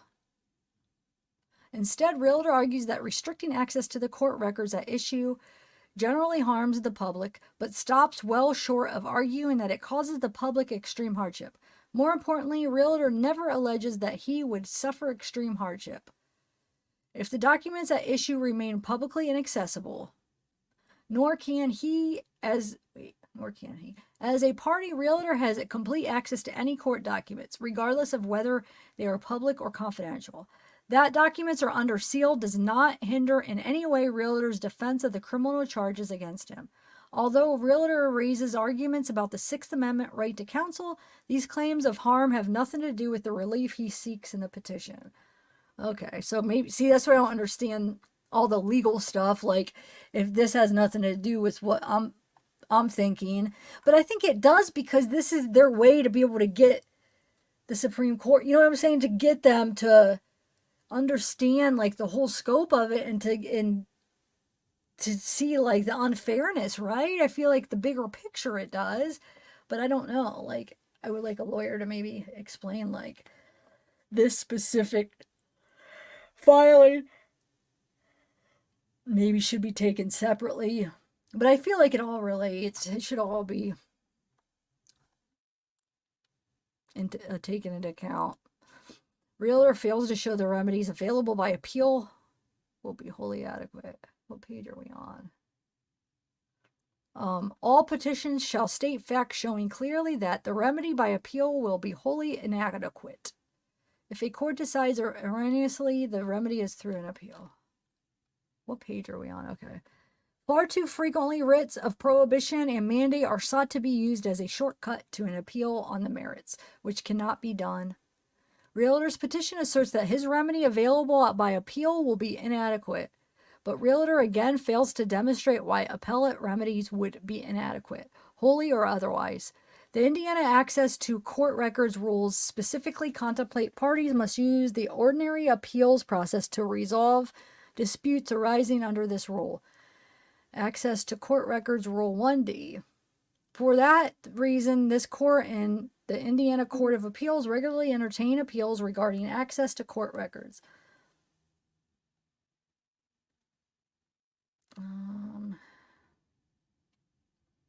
Where's the end that? Oh, okay. Addressing on appeal from a judgment of the Marion Superior Court, whether trial court properly compliant. Oh, gosh, this is like hard. Exhausting to read some of this court stuff. I'm going to skip this stuff. See, indeed, Indiana's appellate courts regularly decide the type of issues regarding access to court records that the petition raises. I don't know. Yeah, I don't know. I'm just not feeling good to like read. Especially this kind of stuff. It's all these case example, like, ugh. When you're exhausted, it's just like hard. Okay, addressing whether the court trial can erred by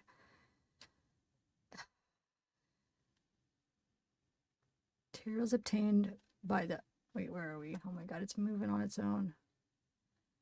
Okay, obtained by appellant during discovery and filed in court should remain confidential under Administrative Rule 9. The 4 petitions to restrict the disclosure of arrest records under a repealed statute and former administrative rule. He requests the relief he seeks from the trial court, and if the trial court disagrees, seek a remedy through the normal appellate process.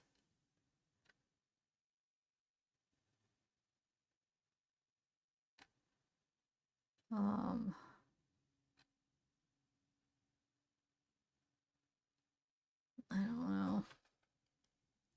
Says if any disagreement arises as to whether the clerk's record or transcript accurately discloses what occurred in the trial court or the administrative agency, any party may move the trial court or the administrative agency to resolve the disagreement. The trial court retains the jurisdiction to correct or modify the clerk court record or transcript at any time before the reply brief is due to be filed. After that time, the movement must request leave of the court on appeal to correct or modify the clerk's record or transcript. The trial court or administrative agency shall issue an order which shall become part of the clerk's record that either confirms the clerk's record or transcript reflects what actually occurred.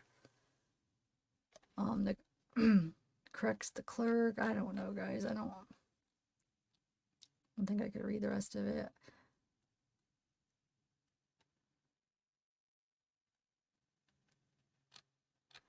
I think we get the point, right? I can't do it right now. It's like a lot of like citing other cases and just a lot of legal crap, which normally I'd be okay, but I'm just not in the mood for that right now. But,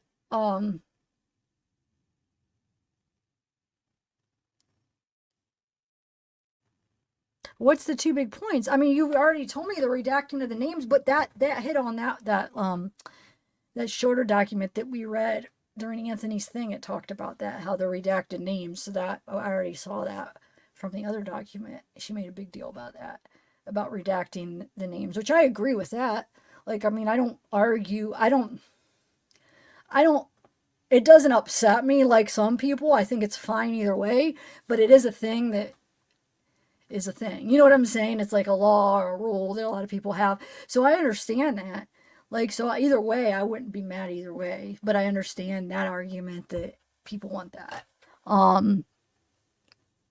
If that's what you're talking about. But I think that, yeah, Anthony, remember you read the other thing that came out a couple days ago? She talked about that, right? Because I think we discussed that, about redacting the names and stuff, which,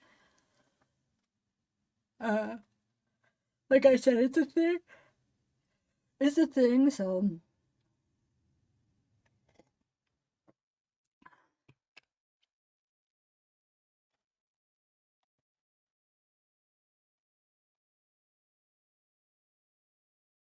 But what, sweet dude, can you tell me what points you're talking about? She threw clerk under the bus. She only removed filing because their underage names weren't redacted. Well, we saw when she threw the clerk. I made a comment about that. I said you're blaming the freaking clerk when you're the one that tells her what to, like have the record stricken like that, or don't put that. Like she's the one controlling everything. I saw how I talked about that. I actually made a remark about that. Maybe I didn't use those words, but that's basically what she was doing. So I was like, how are you going to blame the clerk? You're the one that's controlling that. It's messed up. But yeah, the redactions, like I said, I saw that on the other document. But yeah, so like I said, that I don't. A lot of people in the community are very like strict on that stuff. I'm not. I don't. A lot of times we already know the names and stuff, but I know it's a law, and it's just the way that a lot of you have like a split. Like a lot of the community is like so like. Very like they want it that way, and oh my god, if like you forget to redact something, they get so mad. And it is a thing. So I mean, I okay, she has an argument there, but otherwise, yeah, whatever.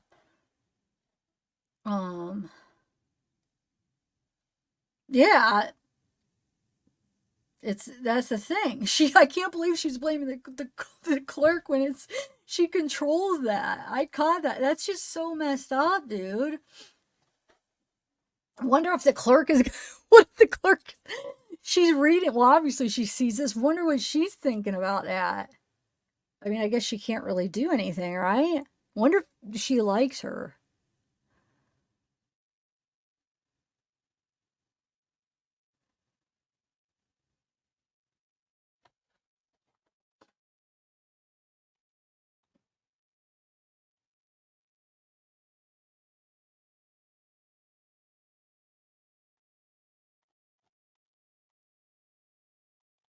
Oh no. Oh, he probably came late. We already read the inmate letter first. Oh yeah. Okay, so I'm debating. I have, like I said, I have a bunch of screenshots. I have that video we can watch, or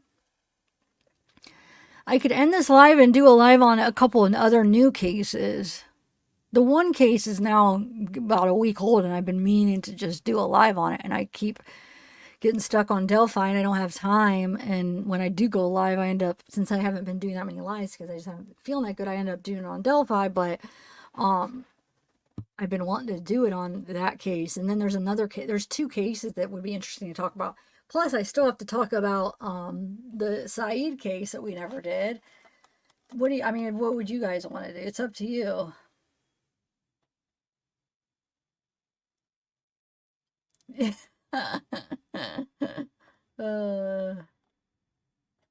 Yeah, I know. Maybe we could, Ashley, and you could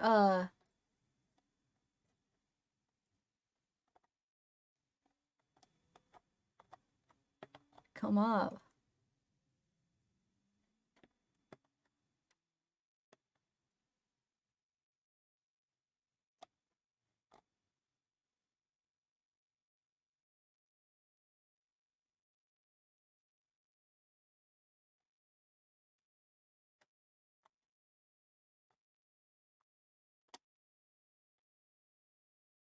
Where's Hossein? Is Hossein here? I saw him here for a minute. Oh, are you still here, Hossein?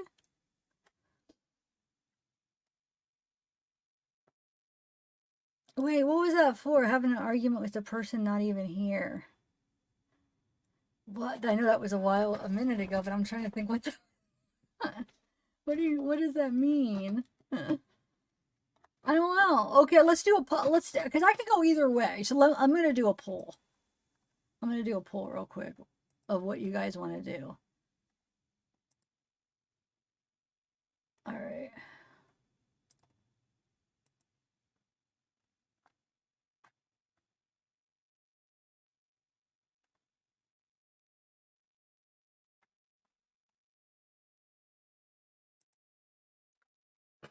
Well, let me find my live.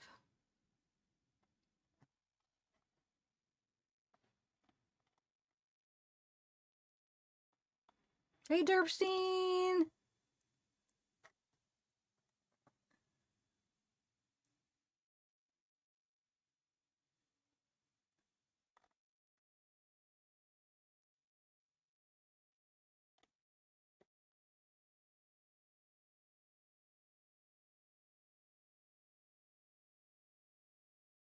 Okay, Patty.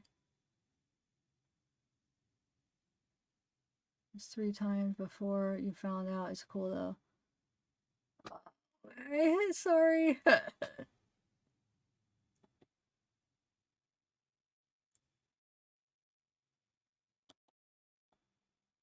Okay.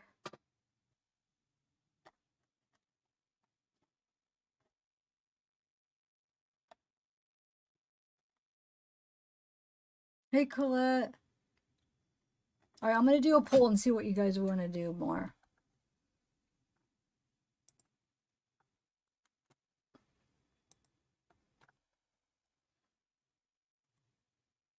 Oh, hold on.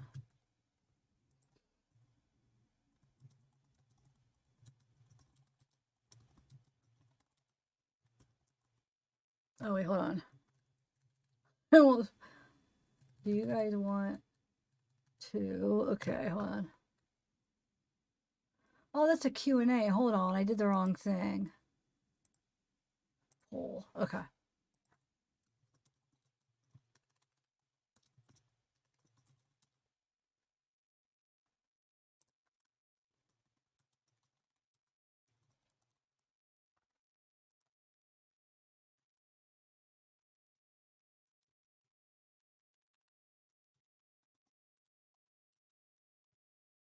Okay. So if more people want to do new cases, I'm going to have to actually stop this live and start a new one. If you want to stay with this case, then we'll stay. I'll stay and I won't start a new live. It's up to you.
Okay. Let me see. Morning Star. You're funny. While you're voting, I'll finish that video we were watching. You guys vote. And like I said, if we stay here, I have like a bunch of screenshots. If we say this, then we could read through and maybe like we could go back, watch some old videos. Oh, have you guys watched that? Well, I'm gonna wait. I won't say anything until I decide what I'm gonna do. Because I'll save it for another one. If another Delphi one, if you guys want to do a new case. And if you want to do new cases, either we could do, I think I might go with 2 newer cases.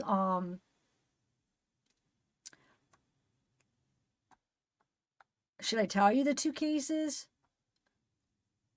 for you guys to make your decision or not?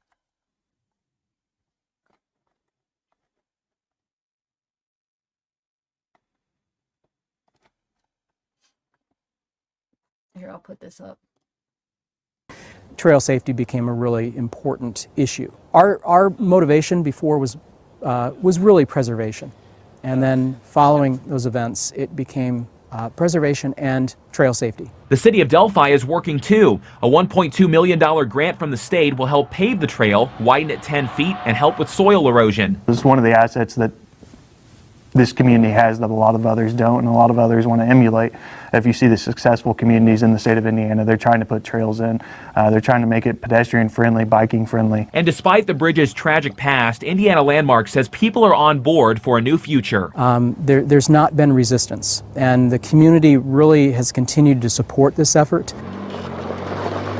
You know, those events did provide greater motivation to move this forward, make sure we're successful in completing this, and with greater sensitivity. Hi, good evening, Bob and Debbie. We just got some new information from state police. They're looking for a driver of a car that was left here along Country Road 300 North the day the girls went missing. I just want to show you how close this is to the hiking trails where the girls were found. If you walk maybe 5 minutes down this path, you can get to the entrance of those trails. And investigators believe that their killer is hiding in plain sight, and he could be right here in Delphi. We know that this is about power to you. Strong words from Indiana State Police today as they announced a major shift in the Delphi murders investigation. The announcement drawing a large crowd in Delphi, the first big update in the case since 2017. We try so hard to understand how a person could do something like this to two children. Superintendent Doug Carter detailed the entirely new face to the crime. They now believe this is a more accurate sketch of the man who murdered Abby Williams and Libby. Wait a minute, only 18 votes. That's like, why doesn't everybody just vote? Here's the thing, if I were to vote, I'd much rather do new cases, considering I know there's another channel that has the same viewers that I have, actually, because I'm not even going to go into that, but somebody that kind of betrayed me. But yeah, and they're live talking about Delphi right now. There's probably so many more people talking about Delphi that the same people watch. So if I'm only going to have 50 people anyway, I might as well do something that's fun, right? Not that Delphi is not fun, but it's beginning to be like, I just need a break from it. You know what I'm saying? And there's just, everybody's talking about Delphi, and nobody's really wanting to watch me talking about it, so I might as well just have fun with you guys. We'll talk about something like more, not that I'm not saying other murders are fun, but I'm just saying to just like have something refreshing to like change it up a little bit, because I feel like, yeah, there's already somebody else. There's already somebody else that's live at the same time, like that went live the same time I went live, talking about the same stuff. I think Anthony said he's going live. I'm sure he's talking about Delphi. So I mean, might as well just talk about something else. And then people that just want to talk about something else, we'll just have fun over at my channel. It'll just be loose. We could talk about other things. We could talk about life. Let's just not have any rules. Let's just do whatever. Let's just hang out, because I don't really care right now. I'm tired of like trying to like figure out what everybody else wants. Let's just let's just have fun. For like the loyal people that just like to hang out with me. You know what I'm saying?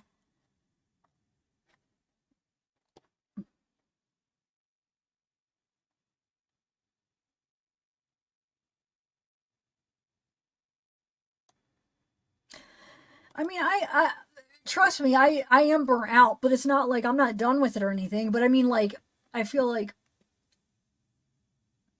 there's so many other channels are talking about it, that if I don't get in a time where like, and it's hard to find a time where there's not somebody else live talking about it, that people would rather go over there and watch. So if you know what I'm saying, I'd rather just do what you guys, like my more loyal people, want to do. And it looks like you guys want to just talk about other cases, the ones that are actually here because you like hanging out with me, rather, if that makes sense. You know what I'm saying? That you like, rather than just people that that's probably sounding bad, because I like putting stuff out for people that just want the information too. But I'm just like burnt out, and I don't really have, I have like a bunch of screenshots, but like the way I'm feeling, I'm not feeling good. And so like, and then I'm going to be like, there's always pressure, like reading these, like, oh, am I reading something that these people are going to be interested in? Is it going to be old news? And I just don't want to feel that way right now. I just want to have fun. All right, I'm done.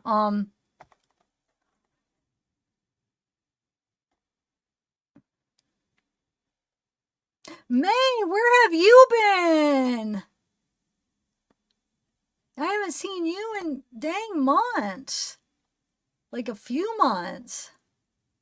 Oh, wait, you have my intro? Aw, thanks. Wait, where? I didn't hold on a second. I didn't even see a message from you.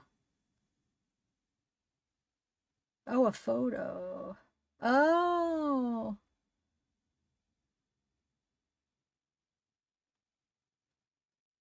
Ooh, that's a pretty cool background. But where you said the other thing is an overlay? I don't see an overlay. I just see a background.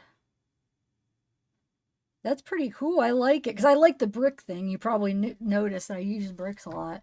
All right, so all right, I think that's what we're going to do, even though Delphi has more votes. But only 23 people voted, so I feel like, I don't know, guys. Delphi people, don't be mad, but I don't really, I mean, I do have like, probably like 100 screenshots, but I bet you've probably seen them all, and it's not going to be that interesting anyway, and I don't know. I just want to talk about a couple new cases, if you guys don't mind, but I'll be back with Delphi in a little bit. Later this week when I feel better, because I feel like I have to be feeling good and on top of my game to really do Delphi, since it's like so many other people are covering it, and it's just people just get bored if I don't have like stuff that they want to see or something. All right, so I'm gonna end this, guys, and then come back. I'm gonna just start a new one. I'm trying to think if I should put the 2 cases I'm gonna talk about in the title, or if I should just put like, help me out with the title, because you guys, I'm not feeling that good, and my brain is like, that's another reason to sit there and have to read all the screenshots when I'm not. You saw how I was trying to read the court, plus my teeth kind of hurt. I'm having trouble with my new crown that I just paid like $1,000 for, and it's not right, and they're saying because my tooth broke so close to the nerve, the next option's a root canal, and it's like I can't even chew on it. Then I got these cavities, and that's hurting. I'm wondering if this dentist is any good. And it's just like, I feel like that's playing it apart. And I don't want to read that much. So if I did Delphi, I just have to read a bunch of screenshots, and I'm just not in the mood.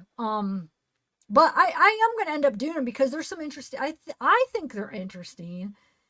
They're not new. It's not like new stuff, but it's just like stuff maybe that you haven't seen, because I haven't seen a lot of it. Because there's so much stuff, 7 years worth of stuff. I'm sure there's some stuff you haven't seen. But help me with a title, you guys. I know, sweet dude. Listen, I've tried to hire, like I've tried to get assistance, but it never works out. I don't understand. Like I don't know how to do it. Like it's like, I don't think I could do it like, usually it'll be like a friend through the thing, and it's not that the people aren't good. It's just like, to me, I'm looking at it as I'm like, it's a job for somebody, so I need them to perform. And instead it's like, it has to be me like walking them through, and I need somebody to just be able to do it. You know what I'm saying? And I'm just going to have to look outside, but it's just, I don't know. I can't afford it right now because of the drop in my channel. But if I pick up and I could start affording it, then yeah, I will need to hire somebody. I'll probably just like put an ad out or something, because I've learned I can't just like, because I've had people like, I'll help you, I'll do it. And they mean well, but it never ends up working out when it works. Because they want like to be told every little aspect. And that's the whole point. I don't want to have to worry about it. But anyway, okay. So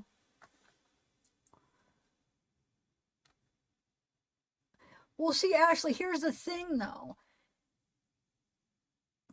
I need somebody to just know, like, if I tell them, hey, this is what I need done, like, my whole point is I don't want to have to worry about it. So they'll be like, okay, so okay, give me this. Who do I do? What do you want? I need somebody to be able to just do it. You know what I'm saying? And that's the problem. I feel like when I try to like get a friend to do it, it's like maybe because I'm not like it's like a friend, so it's like hard to like be a boss or whatever. But I don't know. It's never worked out because I just need somebody to just do it. Like I tell them what to do and they just do it and they don't have to ask me like every little detail because that's the whole point. I don't want to worry about it. I just want somebody to know what to do when I tell them, "Hey, can you do this?" And then they just know what to do. But if you think we could try, but I just feel like, and I'm not, there's nothing against you, but I just think there's like this thing when it's like friends or it's people that know each other. It's like hard for me to be the boss. You know what I'm saying? Me to just like, but I don't know. We'll talk about it. I'm not saying you're not capable of it. Don't take what I'm doing, saying the wrong way. I think it's the whole thing of like, it's always like a friend that I'm asking. And I don't know how to just be like, more like whatever because I know the person. Like I feel like if I hired somebody and that was their job, then it wouldn't be like, oh, we're friends, we're talking, and then they kind of like it would be like this is your job, and then they just do it because there's nothing attaching. So it's not like you know what I'm saying? That's just what they do, and I don't know.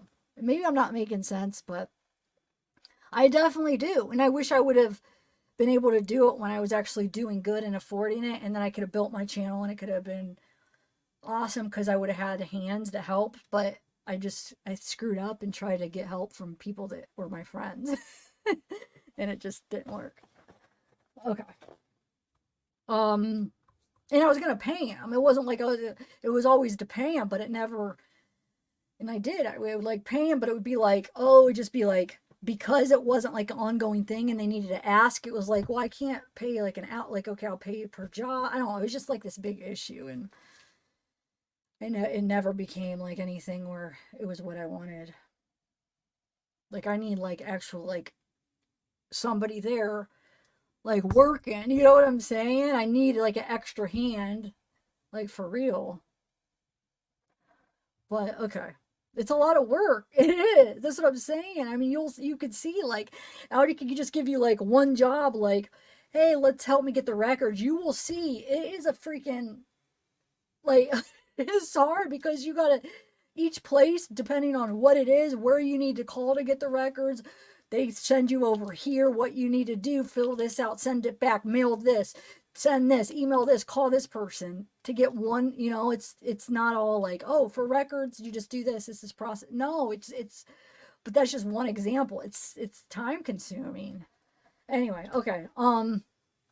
Let's do this. Can somebody help me with the title? Should I put the cases that we're talking about? I want to talk about, and it could be open too. We could talk about the cases, but we could also just talk like openly too. But I wanted to talk about, I don't know if you guys have been following that Tiffany Lucas, or Celine Tiffany Lucas. She shot her 2 sons. Crazy. I went through her Facebook. This was like when it first happened. Went through her Facebook. And she like seems like a normal, loving mother, like always taking pictures of her and her sons. Okay, so her son's father died. She was like basically a single mom raising her kids. Her father died. That you could tell she took really hard because she's posts a lot about him. So I want to talk about that, and then I want to talk about that other case where he killed. I don't even know his name actually. So I haven't learned as much about this one, but where he killed his, well, they're missing. I'm sure you've seen it on court TV. His girlfriend, or I don't know if he was married, and his in-laws, they're missing. And then there's like that video of him maybe throwing the body in the freaking trash. I thought we could talk about that. And then whatever.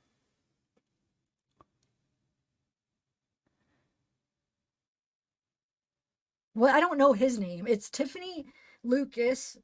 Well, Celine. I don't know if I want to put Celine. It's like Celine Tiffany Lucas on her Facebook. But hold on. I don't know what the other guy's name is. Does anybody know? Hold on. It was on Court TV, but I also hold on. I actually have a couple other videos. Hold on one second.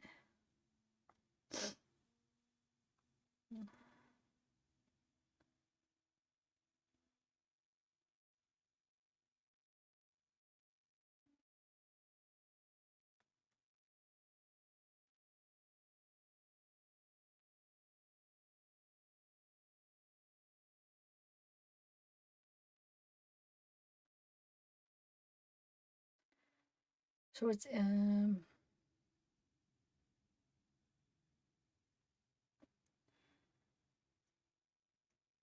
I know they arrested him though, but I don't know what his name is. Hold on. I should bring up the court TV one.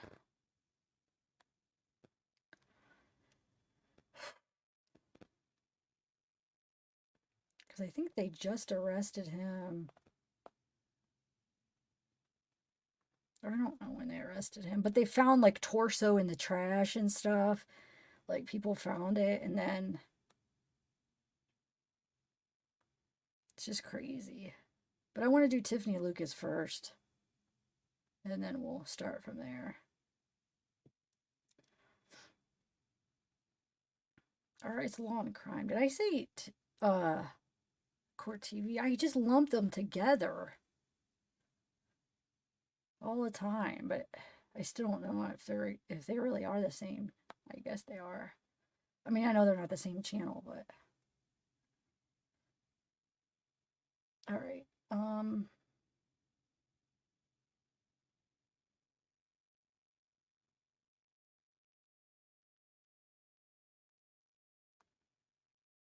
Oh wait, I think Stacy sent me the video too. Hold on a second. Hold on, 1 second. Hold on. Because then I'll be able to know what to put. I'll just put their two names and then I'll keep it open too.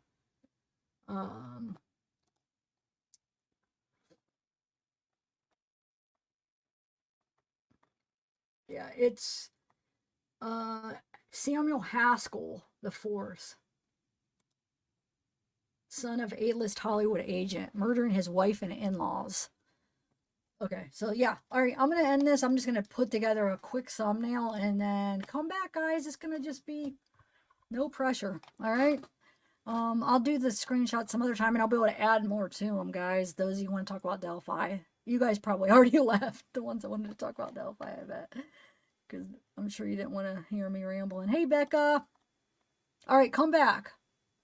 I'm gonna end this and start a new one. Come back, okay? All right, bye.